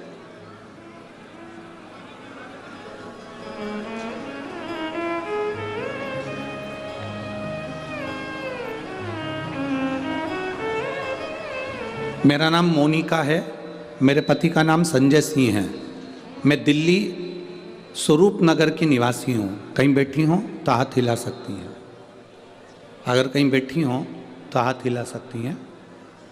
मेरा नाम मोनिका है, मेरे पति का नाम संजय सिंह है, मैं दिल्ली स्वरूप नगर की निवासी हूँ, मेरा फ़ोन नंबर ये है। कहीं बैठी हैं? अच्छा, सीढ़ी पर है, ठीक है, आप हाथ हिला दीजिए। श्री शिवाय नमस्तुभ्यम, ठीक है। कैमरे वालों को दिख गया है ना? ठीक है। भोले बाबा की कृपा का मैं क्या वर्णन करूं गुरुदेव। आप जो जल चढ़ाने का तरीका वर्णित करते हो, अगर उसको नियम से धारण करने वाला व्यक्ति होता है तो बाबा सुनता जरूर है। गुरुदेव, 2013 में मेरी शादी हुई, मुझे संतान का सुख नहीं हुआ। 10 साल हो गए, औलाद नहीं हुई। दिल्ली का एक हॉस्पिटल जिसको हम दिखा सकते थे, अच्छे से अच्छा डॉक्टर जिससे हम जांच करा सकते थे, उसके अनुसार हमारे को संतान का सुख नहीं था। आयुर्वेदिक डॉक्टर, अंग्रेजी दवाई, होम्योपैथिक सब कराई, IVF भी कराया तो भी संतान का सुख नहीं आया। आखिरी में डॉक्टर ने कह दिया इधर उधर मत भटको, तुम्हें संतान नहीं होगी। जिसने जहाँ कहा हम वहाँ पर भी गए, गोदी भरवाई, झोली भरवाई, पर संतान नहीं है। गुरुदेव, मेरे बाबा की कृपा किसको कहते हैं? आपने बेलपत्री के वृक्ष के नीचे जल चढ़ाना, उसमें से जल बचाकर शिवजी को समर्पित करना, सफ़ेद आंकड़े की जड़ का प्रयोग करना, ये बताया था। और मेरे बाबा की कृपा से मेरा गर्भ ठहरा। मेरे बाबा ने मुझे आज 10 साल के बाद औलाद दी है। मैं उसको यहाँ प्रणाम कराने के लिए लेकर आई हूँ, उसको नमन कराने के लिए लाई। बच्चा लाए हैं क्या साथ में? बाबू को लाए हैं क्या? नहीं लाए? ठीक है, मैं प्रणाम करने के लिए लाई हूँ। गुरुदेव, बाबा बाबा है। बैठिए बहन, शिव तत्व है। एक जल चढ़ाने का तरीका, शिव जी को हम जो जल चढ़ाते हैं उसका एक तरीका भी हमारी जिंदगी में अगर हमने उसको स्मरण में रख लिया तो हमारी कार्य की सिद्धता को सिद्ध कर देता, हमें सफलता की ओर लेकर चले जाता है। सीधे जल चढ़ाना, दक्षिण में बैठकर उत्तर की ओर मुख कर कर जल चढ़ाना, अशोक सुंदरी से लेकर शिवलिंग तक जल चढ़ाना, 5 स्थान पर गणेश, कार्तिकेय, अशोक सुंदरी, जलाधारी, शिवलिंग पर जल चढ़ाना 5 स्थान पर, ये चौथे नंबर का। और 5वां जल समर्पित करना,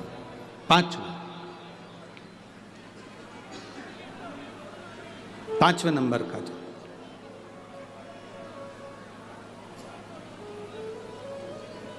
शिवजी को 5म नंबर का जो जल आता है, जो जलाधारी है, ऊपर जिसमें पानी भरा रहता है और नीचे एक एक बूंद टपकता रहता, जलाधारी में जल समर्पित कर कर उसी जल को बचाकर अशोक सुंदरी वाली जगह पर थोड़ा सा चढ़ाकर उसी में से जल शिवलिंग पर जब हम समर्पित करते हैं तो हम जिस कार्य के लिए जा रहे हैं वो कार्य सफल होता ही है। ये 5वां नंबर का जल समर्पण। एक पत्र और है, देखिए,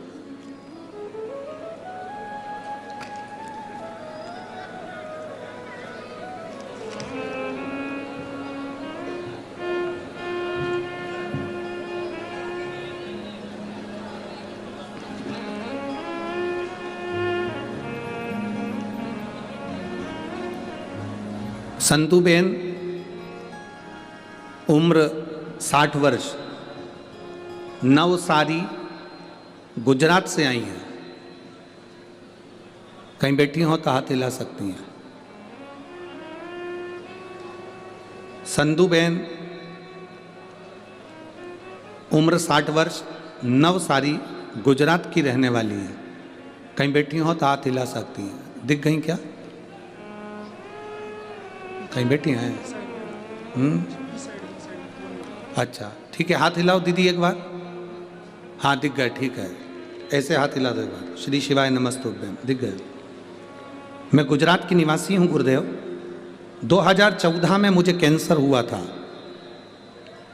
तब मैंने गुजरात के एक अच्छे अस्पताल से अपना इलाज करवाया। कीमो रेडिएशन के बाद ऑपरेशन करवाना पड़ा। 7 साल के बाद फिर वापिस मुझे कैंसर हो गया। दूसरी बार कैंसर हुआ, फिर वापिस दर्द चालू हुआ, वैसा कि वैसे कीमो चालू हुआ, फिर वापिस ऑपरेशन कराया गया। इस बीच मेरी रिश्तेदार ने, जब हमने दूसरी बार कैंसर होने पर ऑपरेशन करवाया, उसके बाद मेरे रिश्तेदार मिलने के लिए आए और उन्होंने कहा टीवी पर शिव महापुराण की कथा आती है, आप उसको सुनना प्रारंभ करो। डॉक्टर के हिसाब से ये कैंसर बार बार हर 2-3 साल में वापिस आना था। पर गुरुजी, मैंने शंकर की कथा को सुनना प्रारंभ करा। शिव जी पे चढ़ा हुआ 1 लोटा जल चढ़ाकर पीना प्रारंभ करा। बाबा की कृपा से मेरा स्वास्थ्य ठीक हुआ। पर गुरुदेव, वापिस कुछ समय के बाद में बीमारी फिर आ गई। अब बीमारी फिर आई। मैंने भोलेनाथ जी से विनती करी, बाबा तू सबका रोग दूर करता है। सियोर वाला महाराज कहता है कि जो शंकर जी पे चढ़ा हुआ जल पीता है, बेलपत्र खाता है, उसके दुख दूर हो जाते हैं। तो ये बीमारी वापिस जब मैंने जांच कराई तो ये बीमारी फिर पलट कर क्यों आ रही है? 2 बार आकर चली गई। अब मैं ठीक थी, फिर वापिस बीमारी आ गई। गुरुदेव, ये यहाँ आने के 10 दिन पहले की बात बता रही हूँ। मुझे वापिस कैंसर बताया। 10 दिन पहले मुझे कैंसर बताया। मैंने बाबा से कहा, बाबा ये बीमारी कैसे पलट कर आ गई, जब तो मैं बेलपत्र भी खा रही हूँ और जल भी पी रही हूँ। मेरा विश्वास नहीं माना और मैंने फिर बाबा के मंदिर में जाकर बाबा को अशोक सुंदरी वाले स्थान पर जल चढ़ाकर शिव जी को जल चढ़ाया और थोड़ा सा जल बचाकर बेलपत्र को चढ़ाया। थोड़ा सा जल नंदी को समर्पित करा। चारों जगह का जल लेकर आचमन करा। आचमन करने के बाद मैंने वापिस दूसरी बार जांच कराने के लिए हॉस्पिटल में मेरे परिवार वाले लेकर गए। तो मैं बाबा को कहकर गई, अगर मुझे कैंसर अब नहीं होगा और अच्छी हो जाऊंगी तो जहाँ कथा अभी हो रही होगी वहीं पर जाऊंगी। बाबा ने ऐसी कृपा करी, मेरी रिपोर्ट नील आ गई। इसलिए मैं बाबा को प्रणाम करने के लिए यहाँ आई। बैठिए बहन। श्री शिवाय नमस्ते। शिव तत्व ओघड़ी है शम। 5 स्थान, 5 तरह का जल चढ़ाने का समर्पण। अब आपको बोलना है, हमें सुनना है। पहला स्थान डायरेक्ट आए, बोलो जम के, कहाँ चढ़ाया? शिव जी पर। दूसरे नंबर का जम के बोलते जाओ, दक्षिण में बैठकर उत्तर की ओर मुख कर कर शिवलिंग पर समर्पित करना। तीसरा अशोक सुंदरी से शिवलिंग तक। चौथा 5 स्थान गणेश, कार्तिकेय, अशोक सुंदरी, जलाधारी और शिव, मतलब पार्वती और शिव, इनको समर्पित। और 5वें नंबर का स्थान जम के बोलो, ऊपर जो जलाधारी है उससे शंकर भगवान के शिवलिंग तक का।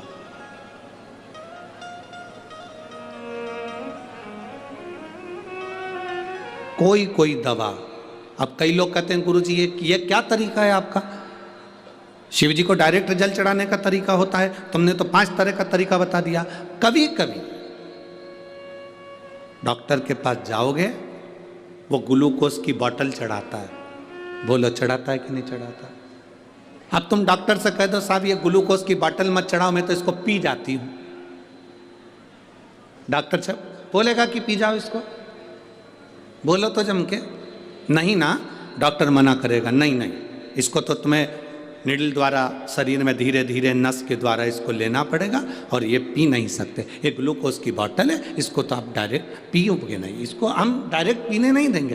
दवाई होगी पीने देगा, गोली होगी खाने देगा, ग्लूकोज की बोतल होगी उसको निडल के द्वारा चढ़ाएगा, वो पीने नहीं देगा। उसी तरह अलग अलग तरीके की दवा अलग अलग तरीके से ली जाती है। कोई दवाई डॉक्टर कहता है रात को लेना, कोई दवाई सुबह लेना, कोई कहेगा दोपहर में लेना, कोई कहेगा कि इसको दूध से लेना, कोई कहेगा इसको पानी से लेना। तो ये उसकी तरीका अलग है,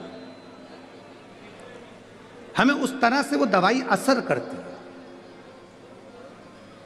और तेरा ही दिया मैंने खाया पिया है, तेरा शुक्रिया है, तेरा शुक्रिया है। मुझे भोले बाबा ने बहुत दे दिया है, तेरा शुक्रिया है, तेरा शुक्रिया। शिव को मनाने का तरीका अलग अलग है, हम उसको समझें बस।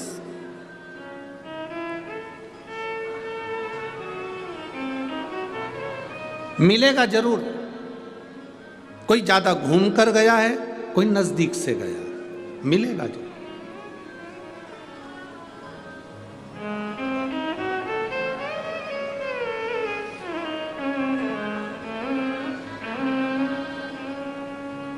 कई लोग ऐसे हैं जो कहते हैं गुरुजी हम शंकर जी को नहीं मानते, हम राम जी को मानते हैं। ठीक है।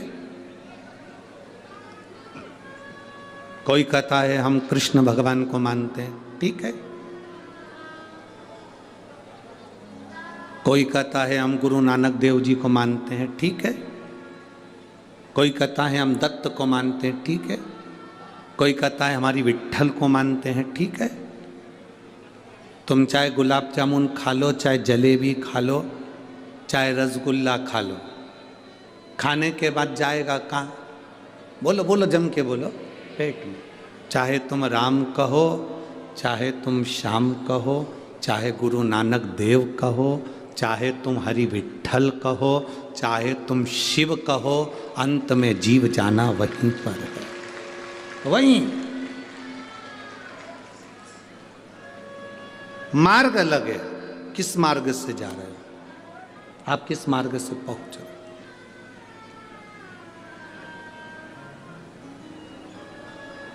आपकी भक्ति का मार्ग जितना प्रबल होगा, बस निवेदन इतना सा है, आप जिसको भजो उसको पक्का भजना। घर में कच्चा भोजन बन जाए, भटूरा बनाया छोले के साथ खाने के लिए और भटूरा कच्चा की कच्चा रह जाए तो छोले से अच्छा लगेगा? राजमे की सब्जी बनाई, राजमा कच्चा रह गया तो सब्जी अच्छी लगेगी?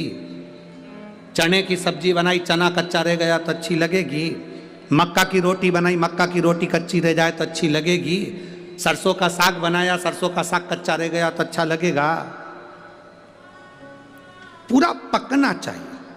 सब्जी, चावल, गेहूं पक गया तो भोजन में स्वाद आया। उसी तरह आप जिसको भजो, तुम्हारी मर्जी पड़े उसका भजन करो। राम हो, कृष्ण हो, नानक हो, तुम जिसको भजना चाहो उसको भजो, पर तुम उसको इतना पक्का भजना, इतना पक्का भजना कि स्वाद आ जाए और तुम्हें परमात्मा का चरण मिले।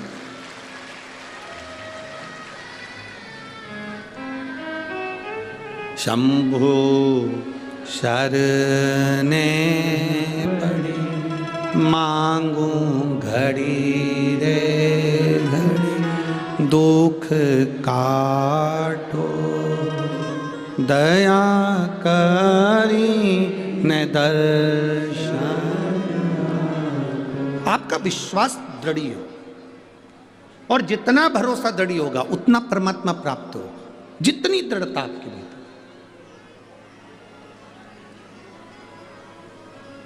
अगर भरोसा पक्का नहीं है तो परमात्मा नहीं मिल सकता, आप कितना ही प्रयास करो। यदि परमात्मा के प्रति एक विश्वास दृढ़ है, मिलेगा।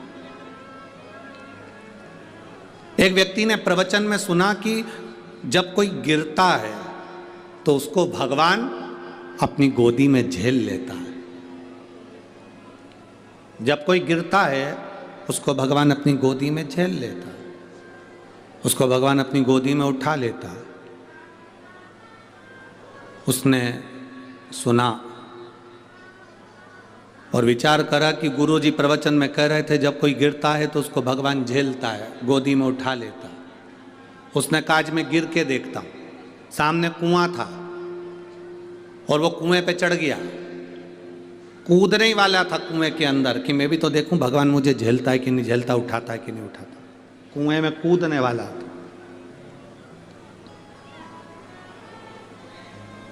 और जैसे ही कुएं में कूदने वाला था तो इतने में उसके मन में आया मैं कुएं में कूद जाऊंगा। पंडित जी ने तो प्रवचन में कहा है कि भगवान झेलता है, और अगर मैं कुएं में गिर गया और भगवान मुझे झेलने नहीं आया तो पंडित जी का क्या जाएगा, अपन निपट जाएंगे। अब पंडित जी का जाएगा क्या? पंडित जी ने तो प्रवचन में कह दिया कि भगवान गोदी में झेलता है कोई गिरता है तो। अब पंडित जी ने यह थोड़ी ना कहा था कि जान करके कुएं में गिर। पंडित जी बोले थे क्या कि जान करके कुएं में गिरना? पंडित जी ने कहा था जब कोई गिरता है भगवान उसको झेलता है। तो उसने कहा चलो मैं कुएं में गिर के देख लेता हूं। पर उसने सोचा अगर मैं कुएं में गिरूंगा और भगवान मुझे झेलने नहीं आया, भगवान मुझे उठाने नहीं आया तो फिर मैं तो मर जाऊंगा, पंडित जी का क्या जाएगा। एक काम करता हूं, मैं कुएं में गिर भी जाऊं और बच भी जाऊं। अगर भगवान नहीं आया तो मैं बच भी जाऊं। तो उसका एक साधन है, अपने पांव को रस्सी से बांधता हूं और कुएं में लटक जाता हूं। अब पांव को उसने रस्सी में बांधा, कुएं ने पेड़ से रस्सी को बांधा और कुएं में गिर गया। भगवान उसको झेलने के लिए नहीं आया, भोलेनाथ उसको लेने के लिए नहीं आए, परमात्मा उसको लेने नहीं आए, परमात्मा उसको लेने के लिए नहीं आया। अब 5 दिन निकल गए, वो उल्टा की उल्टा ही लटका है। वहीं से एक व्यक्ति निकल कर जा रहा था, उसने देखा कोई बेचारा कुएं में लटका हुआ है, उसको निकाल दूं। तो वो निकालने लगा। उसने कहा नहीं नहीं नहीं, मुझको मत निकालना। मैंने प्रवचन में सुना है, पंडित जी कह रहे थे जब कोई गिरता है तो भगवान उसको गोदी में झेलता है। तो वो जो व्यक्ति था उसने पूछा तेरे पंडित जी ने ऐसा गिरने बताया है? उसने कहा ऐसा ही बताया। तो उसने सोचा मैं भी गिर के देख लेता हूँ, भगवान मुझे भी झेलेगा। अब उसके पास रस्सी नहीं थी, बड़ के पेड़ की बट वृक्ष की डालियां तोड़कर लाया, उसको एक दूसरे से बांधा और पेड़ की डालियों से उसने पांव बांधा और कुएं में कूद गया, लटका। अब रस्सी तो मजबूत थी, रस्सी तो मजबूत थी, ढीले कम करो, रस्सी मजबूत थी। तो वो पहले वाला जो रस्सी से बंधा हुआ था वो तो उसमें नहीं गिरा, पर जिसके पेड़ की डालियां बंधी हुई थी, पेड़ की डालियों से बंधा हुआ था, डालियां टूटने लगी और वो व्यक्ति नीचे गिरने लगा। जैसे ही गिरने लगा उस समय पर भोलेनाथ ने आकर उसको गोदी में झेल लिया, परमात्मा ने आकर झेल लिया।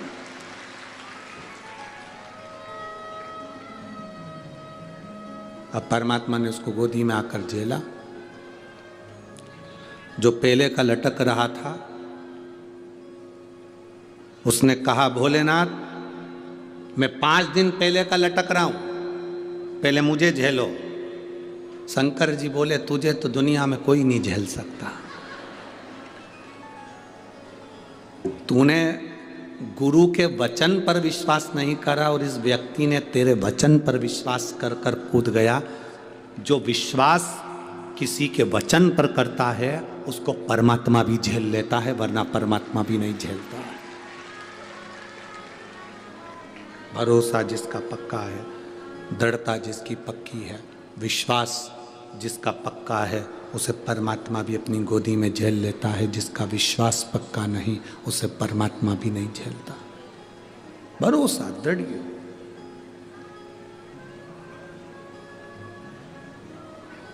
दृढ़ भरोसा। हम परमात्मा पर, इस बहन ने, गुजरात से आई हुई इस बहन ने लिख दिया कि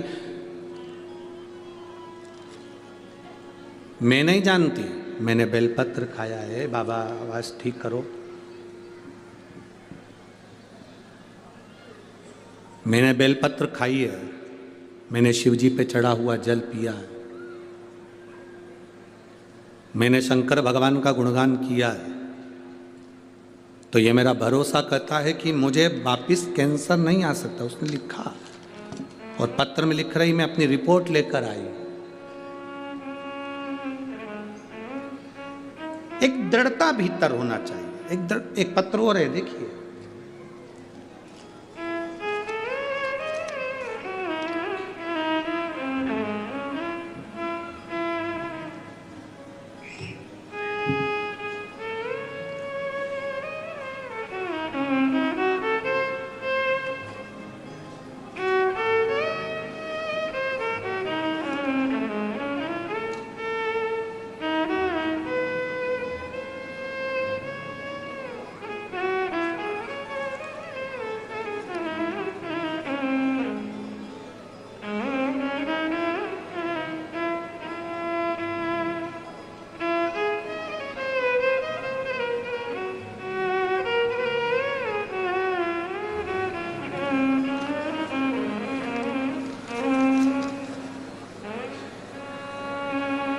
मेरा नाम सुनीता बिश्नोई, पति का नाम सीताराम जी बिश्नोई, लुधियाना पंजाब से हैं।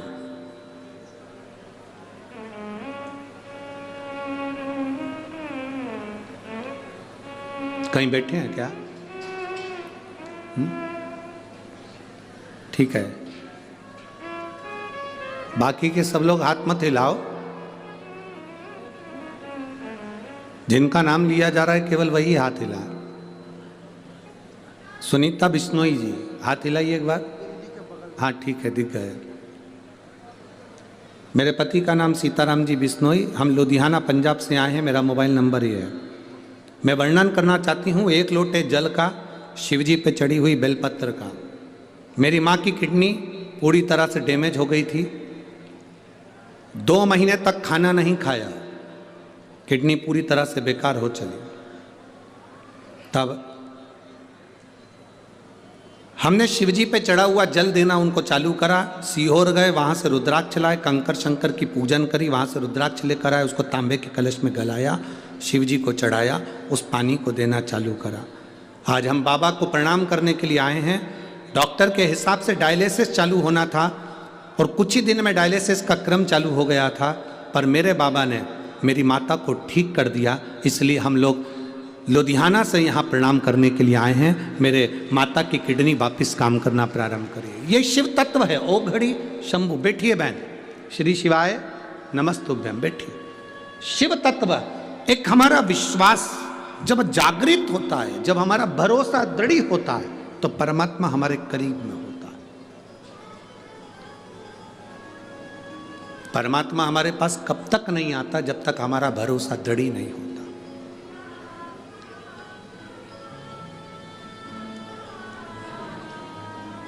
माता सती और माता पार्वती,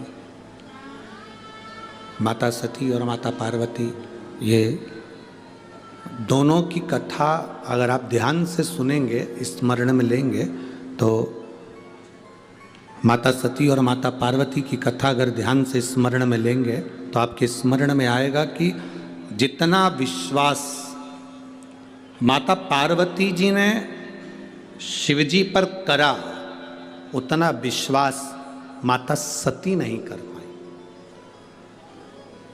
भरोसा,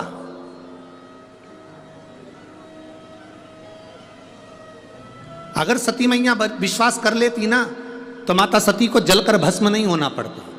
अगर सती मैया विश्वास कर लेती तो सती माता के प्राण नहीं जाते। सती मैया ने शिवजी के वचन पर विश्वास नहीं करा, और पार्वती जी ने जितना जितना भोलेनाथ जी बोले हैं, उतना उतना उनका भरोसा पक्का हुआ। जितना बोले। आप आए हो शिव महापुराण की कथा में, लाखों की संख्या में पहुंचे हो, पूरे स्टेडियम में कहीं जगह नहीं है। जितने अंदर बैठे उससे ज़्यादा स्टेडियम के बाहर हैं लोग, दुकानों के अंदर बैठे हैं, ओटले पर बैठे हैं, गाड़ियों में बैठे हुए हैं। जितने स्टेडियम के अंदर है इससे ज़्यादा रोडों पर ढेर खड़े हुए हैं लोग। क्यों आए हो आप लोग? एक विश्वास के लिए कि हम भगवान देवाधिदेव महादेव की कथा को श्रवण करने के लिए जा रहे हैं, और यह हमारा भरोसा कहता है, यह हमारा विश्वास कहता है, यह हमारी दृढ़ता कहती है कि मैं भगवान शिव की कथा तक गई हूं ना, तो एक ना एक दिन मेरी दुख की घड़ी में मेरा महादेव भी मेरे पास खड़ा मिलेगा। यह विश्वास आपके भीतर जागृत हो गया, ये भरोसा आपके भीतर जागृत हो गया, और ये विश्वास, ये दृढ़ता, ये भरोसा, ये मूल है, सबसे मूल।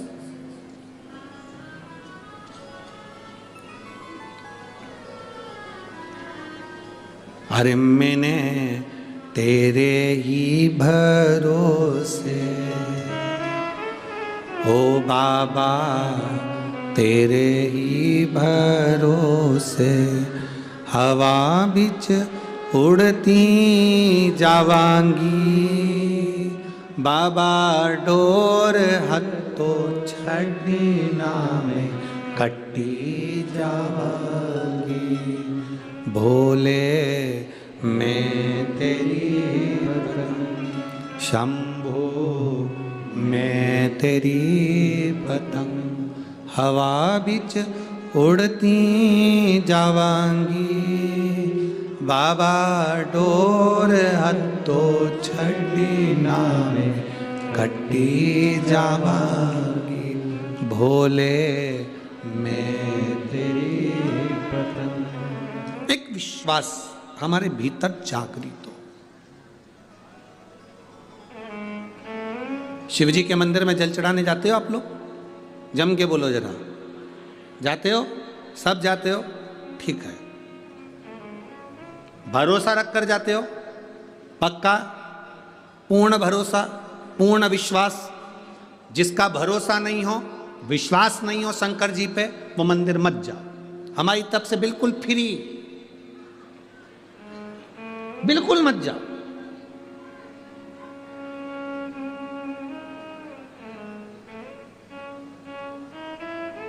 आज एक लड़का कह रहा था, गुरुजी हम बड़े दुखी हैं। हमने पूछा काय को दुखी हो? हम बेरोजगार हैं। हमने कहा जिनके पास रोजगार है वो सुखी हैं, हम बेरोजगार हैं इसलिए दुखी हैं। हमने कहा सबसे ज्यादा सुखी तुम हो, एक जगह बंधे नहीं हो, तुम्हारा मन पड़े वो काम कर सकते हो और आगे बढ़ सकते हो। एक जगह बंधे नहीं हो। नौकरी करने वाला एक जगह बंधा होता है, दुकान करने वाला एक जगह बंधा होता है। बेरोजगार व्यक्ति बंधा नहीं है, उसके मन में आए वो दिल से जो काम करेगा उस पर सफल होगा। अपने आप का रोना मत रो कि मैं बेरोजगार हूं, नहीं, बल्कि आप में वो बल होना चाहिए कि मैं बेरोजगार भले हूं पर मुझ में वो बल है कि मैं स्वतंत्र हूं।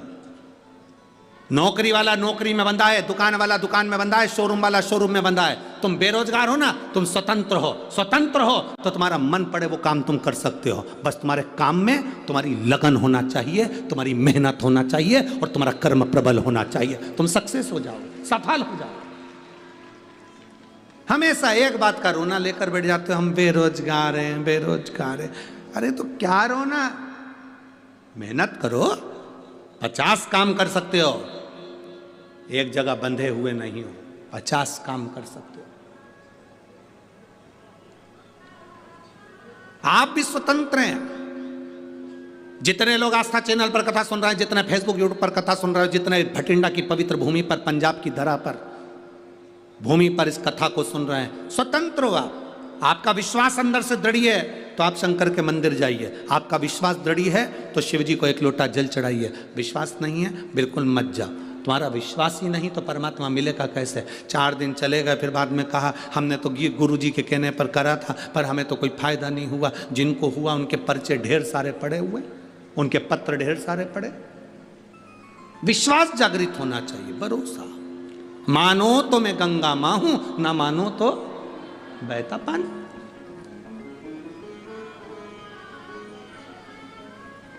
एक माँ ने पत्र लिखा, दे रुमाल में लिखा है। और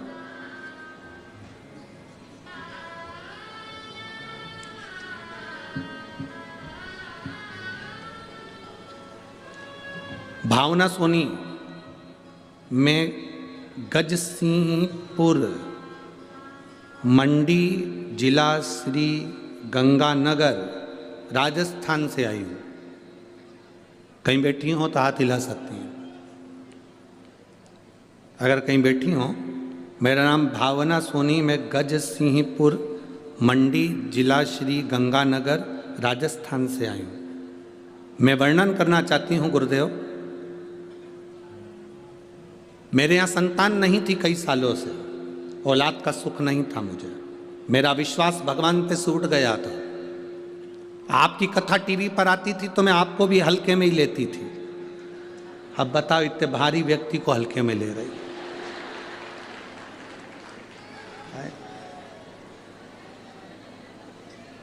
अभी तुल के आया था सीहोर से 84 किलो का। अब इतने भारी को इतने हल्के में ले तो कहाँ जाऊं, बताओ, तुम ही बताओ। अब आपको भी मैं हल्के में ही दे रही थी। मेरी सास ने, मेरे रिश्तेदारों ने कहा कथा सुना करो टीवी पर, तो मैंने भी कह दिया ऐसा ढेर मारा जाता है। एक बात है, पत्र तो तुम लोग जोरदार लिखते हो रहे हो, बहुत जोरदार। इतने पत्र में एक नीचे पत्र पड़ा होगा, बाद में निकाल कर देखना, यहीं की बठिंडा की कोई एक बहन ने लिखा, तुम क्या क्या खाते हो।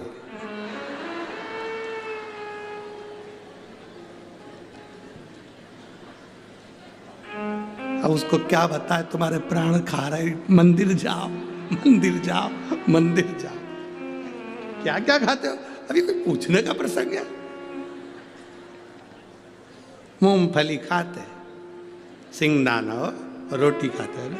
अब ये मेरा भगवान पर से विश्वास उठ गया था। सबने कहा कथा सुनो, तो मैंने भी कह दिया टीवी पर कथा सुनने से कोई बच्चे होते हैं। अरे गुरुजी, पर गजब। मैंने पहली बार शंकर जी के मंदिर में पांव रखा और जल चढ़ाना प्रारंभ करा।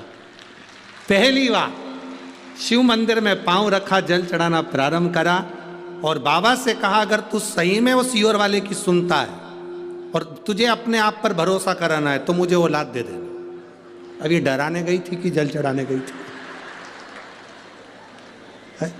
तू मुझे औलाद दे देना। अब गुरुजी देखो, सही में शंकर जी है। मैंने जल चढ़ाना प्रारंभ करा, सफेद आंकड़े की जड़ बांध ली। एक बार जड़ बांधी, नहीं हुआ। अब तो क्या करूं मैं? मेरे सास ने कहा एक बार फिर बांध। मैंने वो जड़ खोल के दूसरी बांध ली और अब की बार भोलेनाथ जी से कहा बाबा तुझे संभालना है। बाबा ने ऐसी कृपा करी गुरुदेव, बाबा की कृपा से मेरे घर में पुत्र रत्न की प्राप्ति हुई है। मैंने बेटे का नाम शिवाय सोनी रखा है। गुरुदेव, मेरा नाम भावना सोनी, मैं गजसिंहपुर मंडी जिला श्री गंगानगर राजस्थान की रहने वाली हूँ। मेरा मोबाइल नंबर ये है और मेरे बेटे का नाम मैंने शिवाय सोनी रखा है। कहीं बैठी हो तो हाथ हिला सकती है। शिव तत्व की प्राप्ति वो घड़ी है शब्द। बोल बम का नारा है, विश्वास हो तो मंदिर जाओ, हो जाओ, और नहीं हो तो मत जाओ। इसने विश्वास तो करा, इतना सबने कहा, तब जाकर एक बार तो मंदिर गई। भले झगड़ा करके आई भोलेनाथ जी से, पर गई तो सही।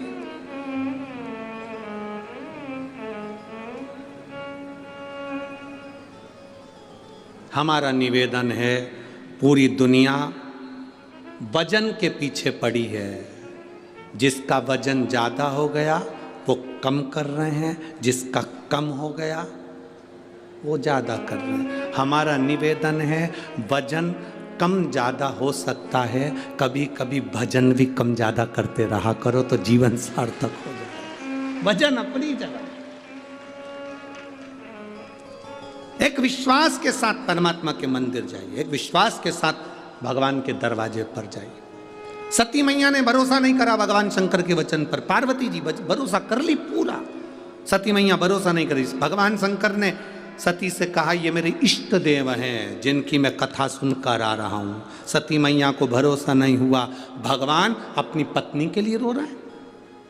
रामचरितमानस में लिखा, रामायण में वर्णन आया, कुंभज ऋषि के यहां से कथा सुनकर भगवान शंकर आ रहे थे।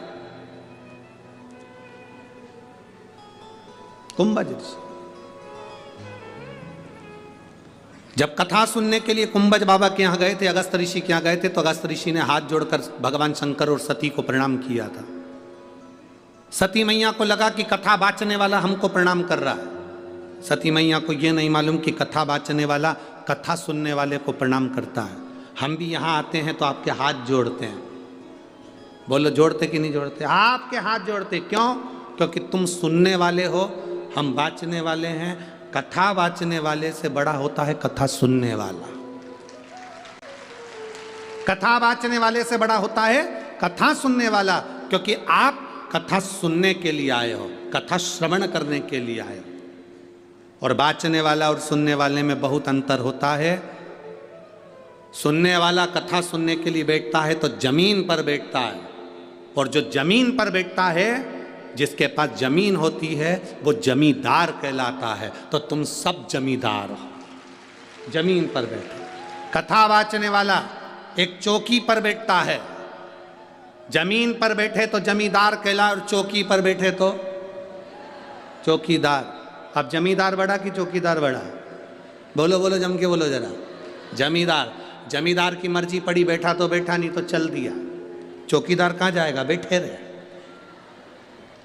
जमींदार की मर्जी, बैठा जब तक बैठा, नहीं तो जेब में से निकाल के। और जैसे ही महाराज जी ने भजन गाया, और जैसे ही महाराज जी ने कहा हर हर महादेव, ये तो जमींदार है ना, मर्जी है उसकी।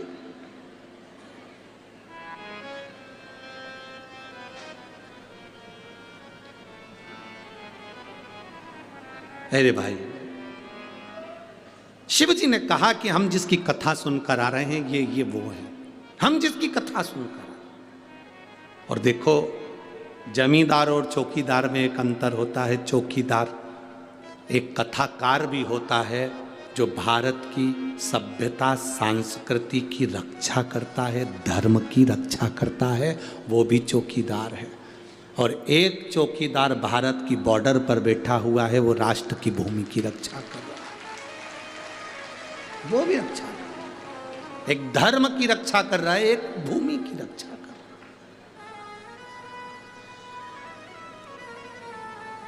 शिव कथा कर रहे हैं, भगवान शंकर का संवाद कर रहा है। सती मैया भरोसा नहीं कर पाई, और जिसका भरोसा नहीं, भगवान मिलना बहुत मुश्किल है। सती मैया का भरोसा दृढ़ नहीं हुआ, सती मैया का भरोसा पक्का नहीं हुआ। उन्होंने कह दिया ये भगवान है जो अपनी पत्नी के लिए रो रहा है, मैं भरोसा नहीं करती। जाओ परीक्षा लियाओ। परीक्षा लेने गई सती मैया, सीता माता का रूप रखकर परीक्षा लेने गई। शिव जी ने जान लिया। आते से सीता सती से पूछ लिया, तुम परीक्षा लिया ही? वो कहती मैं परीक्षा लेने ही नहीं गई। अच्छा ठीक है। ध्यान लगा कर देखा तो परीक्षा ली, और सीता का रूप रखकर गई थी, तो भगवान शंकर ने उनका त्याग कर दिया। विश्वास नहीं था, इसलिए त्याग हुआ। जिसका विश्वास दृढ़ हो गया, उसका त्याग नहीं होता। शंकर भगवान किसको पकड़ कर रखते? जिसका भरोसा दृढ़ होता। आपका भरोसा पक्का नहीं है, शिव नहीं पकड़ेंगे आपको। आपका भरोसा दृढ़ करना है। जब भरोसा दृढ़ होगा तो शिव को मिलने में देरी नहीं होती। शंकर मिलता है। एक पत्र चम्मच में लिख के भेजा है। अब इतनी सी चम्मच,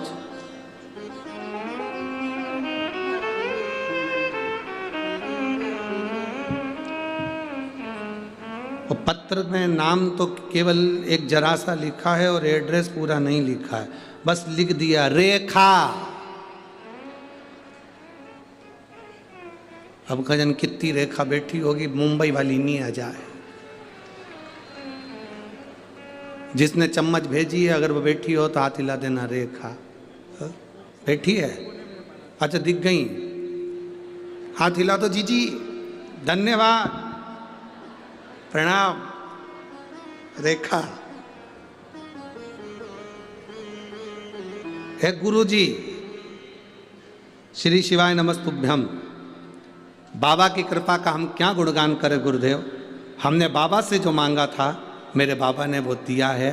हम दोनों भाई बहन की सरकारी नौकरी बाबा ने दे दी, तो हम प्रणाम करने के लिए आए। एक बार वापस हाथ हिला दो, श्री शिवाय नमस्तुभ्यम। बहुत बहुत बधाई बाबू, बैठिए। हर हर महादेव। शिव तत्व पर किया गया भरोसा, एक विश्वास, एक दृढ़ता।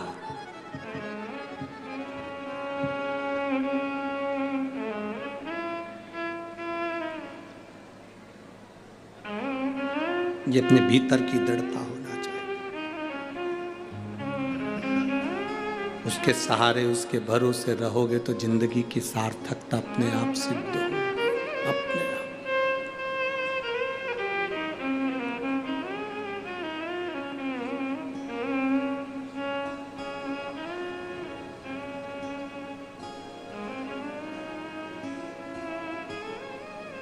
महाराज सती मैया विश्वास नहीं कर पाई, पार्वती जी का भरोसा पक्का था।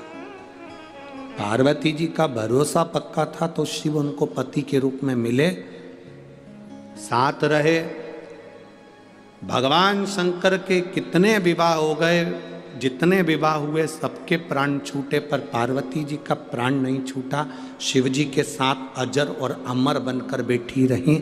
अमर गुफा की कथा में अमर कथा सुनी और अमर हो गई माता पार्वती।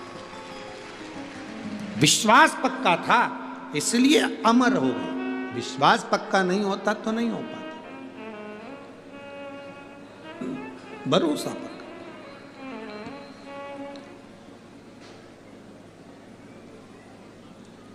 थोड़ा समय लग सकता है, थोड़ी देरी हो सकती है, कोहरा हटेगा,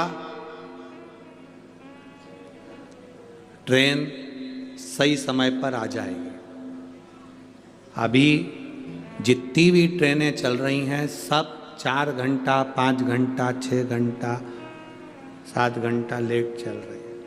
हम भी ट्रेन से ही आने वाले थे, पर हमारे मेहता जी बोले कि बहुत ट्रेनें लेट चल रही हैं, खबर करा सीहोर।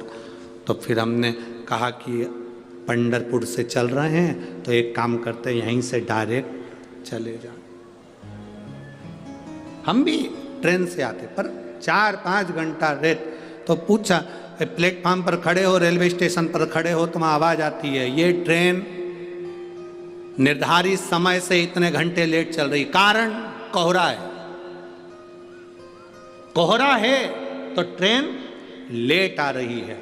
उसी तरह जब हमारे भीतर काम, आसक्ति, लोभ, वासना, तृष्णा का कोहरा इस हृदय पर छाया रहता है तो परमात्मा भी लेट मिल पाता है और भक्ति भी लेट हो पाती है। लेट, निर्धारित समय से इतने घंटे लेट चल रही है।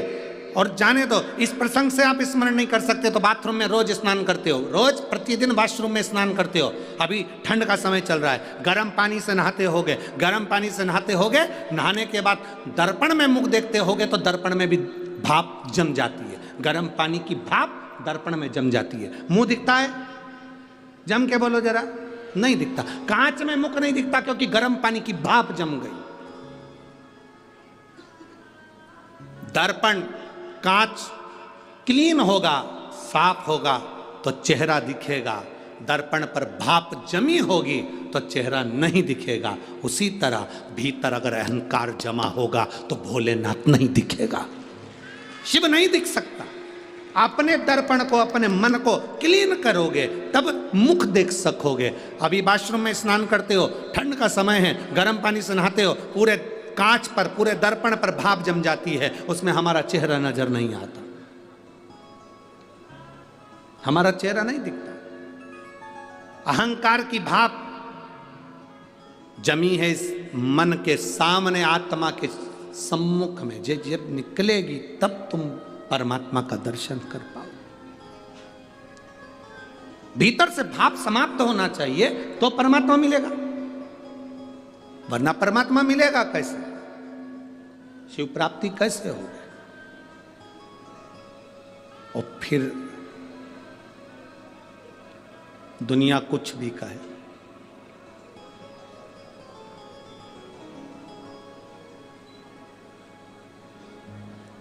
कुछ भी कहे, कर्म गति का दंड मनुष्य को भोगना है।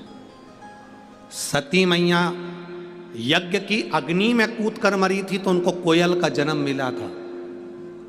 कोयल का जन्म, यज्ञ की अग्नि में कूद कर मरी तो कोयल बनी।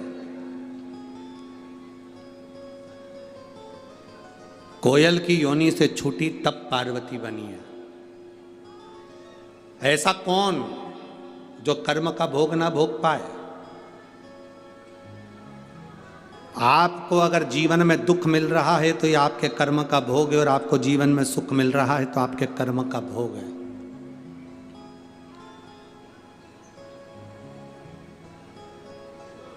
देवकी मैया और वसुदेव जी कारागार में बंद थे।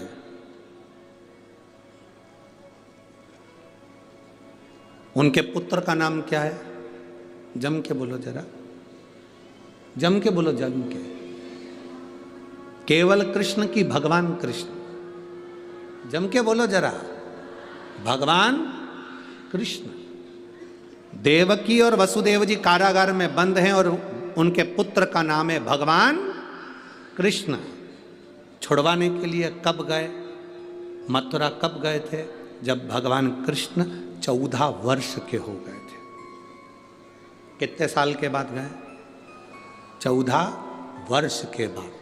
14 वर्ष के बाद जब देवकी और वसुदेव को छुड़ाने के लिए गए तो देवकी माता ने भगवान कृष्ण से कहा, कृष्ण तुम हमें छुड़ाने के लिए आए हो? हाँ माँ, हम आपको छुड़ाने के लिए आए। कृष्ण तुम तो भगवान हो, और तुम अगर भगवान हो तो तुम हमको छुड़ाने के लिए तुमने 14 साल लगा दिए। हमको छुड़ाने में 14 साल, 14 वर्ष। कृष्ण तुम भगवान हो और हमको कारागार से मुक्त करने में तुम्हें 14 साल लग गए। 14 वर्ष। भगवान कृष्ण मुस्कुराकर कहते हैं, हाँ मां 14 वर्ष। देवकी माता ने पूछा, क्यों रे कृष्ण, 14 साल के बाद हमें छुड़ाने आ रहा है तो 14 साल के पहले क्यों नहीं आया? भगवान कृष्ण ने कहा, मां आपके पूर्व जन्म के कर्म के कारण 14 साल में आपको छुड़ाने नहीं आया। पूर्व के कर्म के कारण? हाँ मां, पूर्व जन्म में आप केकई थी, आपने 14 साल मुझे वन भेजा था, इसलिए 14 वर्ष के बाद तुम्हें छुड़ाने आ रहा हूं। आप केकई थी, 14 वर्ष के लिए मुझे वन भेजा था राम अवतार में, इसलिए 14 साल के बाद मैं तुम्हें छुड़ाने के लिए आया हूं। तो इतने में देवकी ने कहा, अगर मैं केकई थी तो यशोदा कौन थी? तो भगवान कृष्ण ने कहा, वो कौशल्या थी, जो अपने बेटे का 14 साल लाड़ लड़ाने के लिए इंतजार करती रही। वो मेरी माता कौशल्या 14 साल अपने बेटे को गले से लगाने के लिए रोती रही, 14 वर्ष अपने बेटे को छाती से लगाने के लिए रोती रही, 14 वर्ष अपने बेटे को खिलाने के लिए रोती रही, 14 साल अपने बेटे को पानी पिलाने के लिए रोती रही, 14 वर्ष अपने बेटे को गोदी में बिठाने के लिए रोती रही। वो मेरी माता कौशल्या है जो यशोदा बनकर जन्मी है। 14 साल तुम मुझसे दूर रही क्योंकि तुमने मुझे वन भेजा था, और 14 साल में मेरी मां की गोद में खेला क्योंकि 14 साल उससे दूर रहा था। ये कर्म की गति है। अरे मत बुरे कर्म कर बंदे, वरना पछताएगा, भगवान की आंखों से तू बच नहीं पाएगा, तू बच नहीं पाएगा। अरे ओ अज्ञानी मत कर नादानी, तेरे कर्म का फल भी तू ही पाएगा, जैसा किया तूने तेरे आगे आएगा। मत बुरे कर्म कर वरना पछताएगा, भगवान की आंखों से तू बच नहीं पाएगा, तू बच नहीं पाएगा। ये आपके कर्म का भोग आपको भोगना है, हमारे कर्म का भोग हमको भोगना है, जिसके कर्म का भोग जिसको भोगना है। तो किसी ने कहा गुरुजी आप कहते हो कर्म का भोग भोगना है, हाँ तो फिर भगवान के भजन से क्या होता है, शिव जी को जल चढ़ाने से क्या होता है, एक लोटा पानी चढ़ाने से क्या होता है। हमारे कर्म का भोग जो हमें भोगना है वो धीरे धीरे धीरे धीरे, घाव ज़्यादा है तो पट्टी रखते रहो रखते रहो रखते रहो, ट्यूब लगाते रहो, क्रीम लगाते रहो, एक ना एक दिन घाव भर जाएगा। उसी तरह शिव पे जल चढ़ाते रहो, हमारे कर्म का घाव भी धीरे धीरे भर जाएगा, भरेगा। एक पत्र है,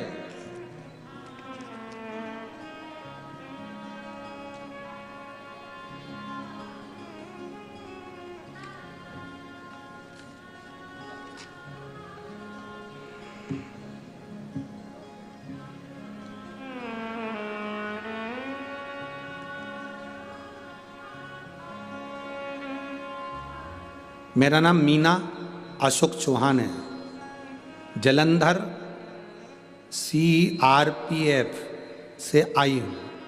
कहीं बैठी हैं क्या? बैठी हो तो हाथ हिला सकती हैं।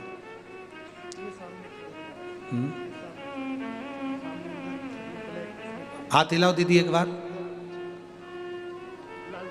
हाँ वापिस हाथ हिलाइए, ठीक है।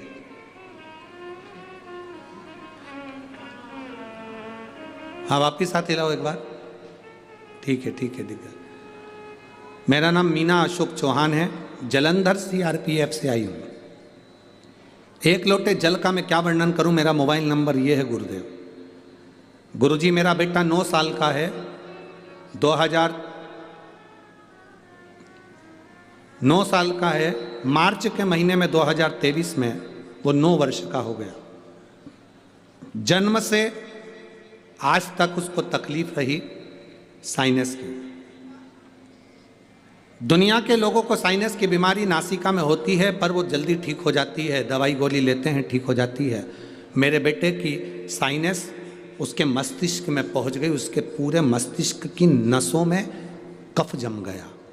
दुनिया के लोगों को कफ फेफड़े में जमता है, मेरे बेटे के पूरे मस्तिष्क की नाड़ियों में कफ जम गया। गुरुदेव बहुत परेशान हो गए। डॉक्टर के हिसाब से इसका मस्तिष्क पूरा खुलेगा और ऑपरेशन होगा, उसमें से कफ निकालना पड़ेगा, पर कोई गारंटी नहीं यह बच्चा वापिस नॉर्मल हो पाएगा ना हो पाएगा।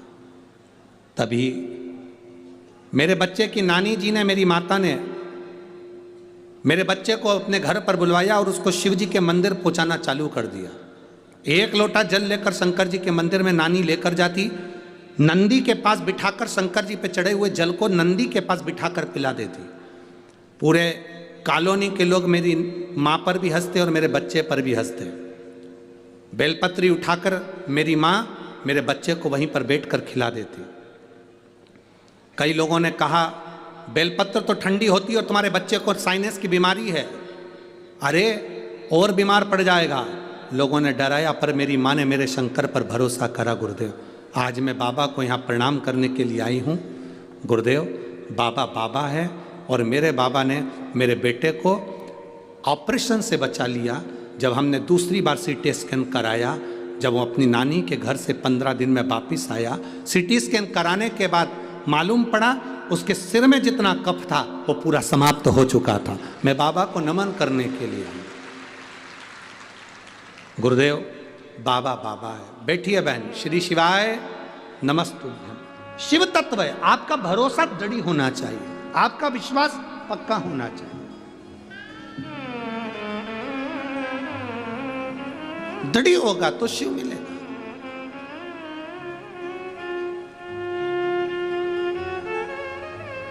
पक्का भरोसा रखिए।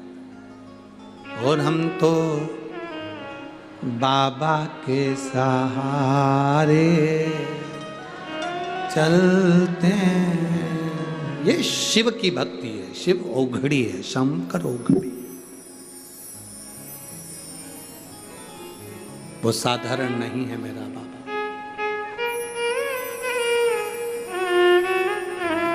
और जब वो कृपा करता है तो दुनिया केवल देखती रह जाती है। जब वो कृपा करता है दुनिया देखती रह जाती है।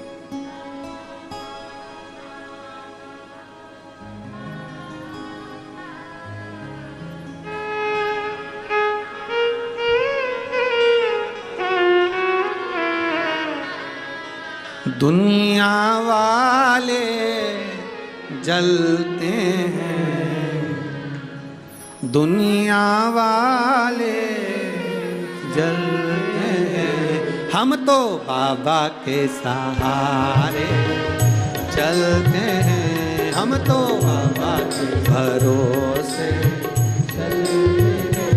ये दुनिया वाले जलते हैं, ये दुनिया वाले हम तो बाबा के भरोसे चलते हैं, हम तो बाबा के भरोसे चलते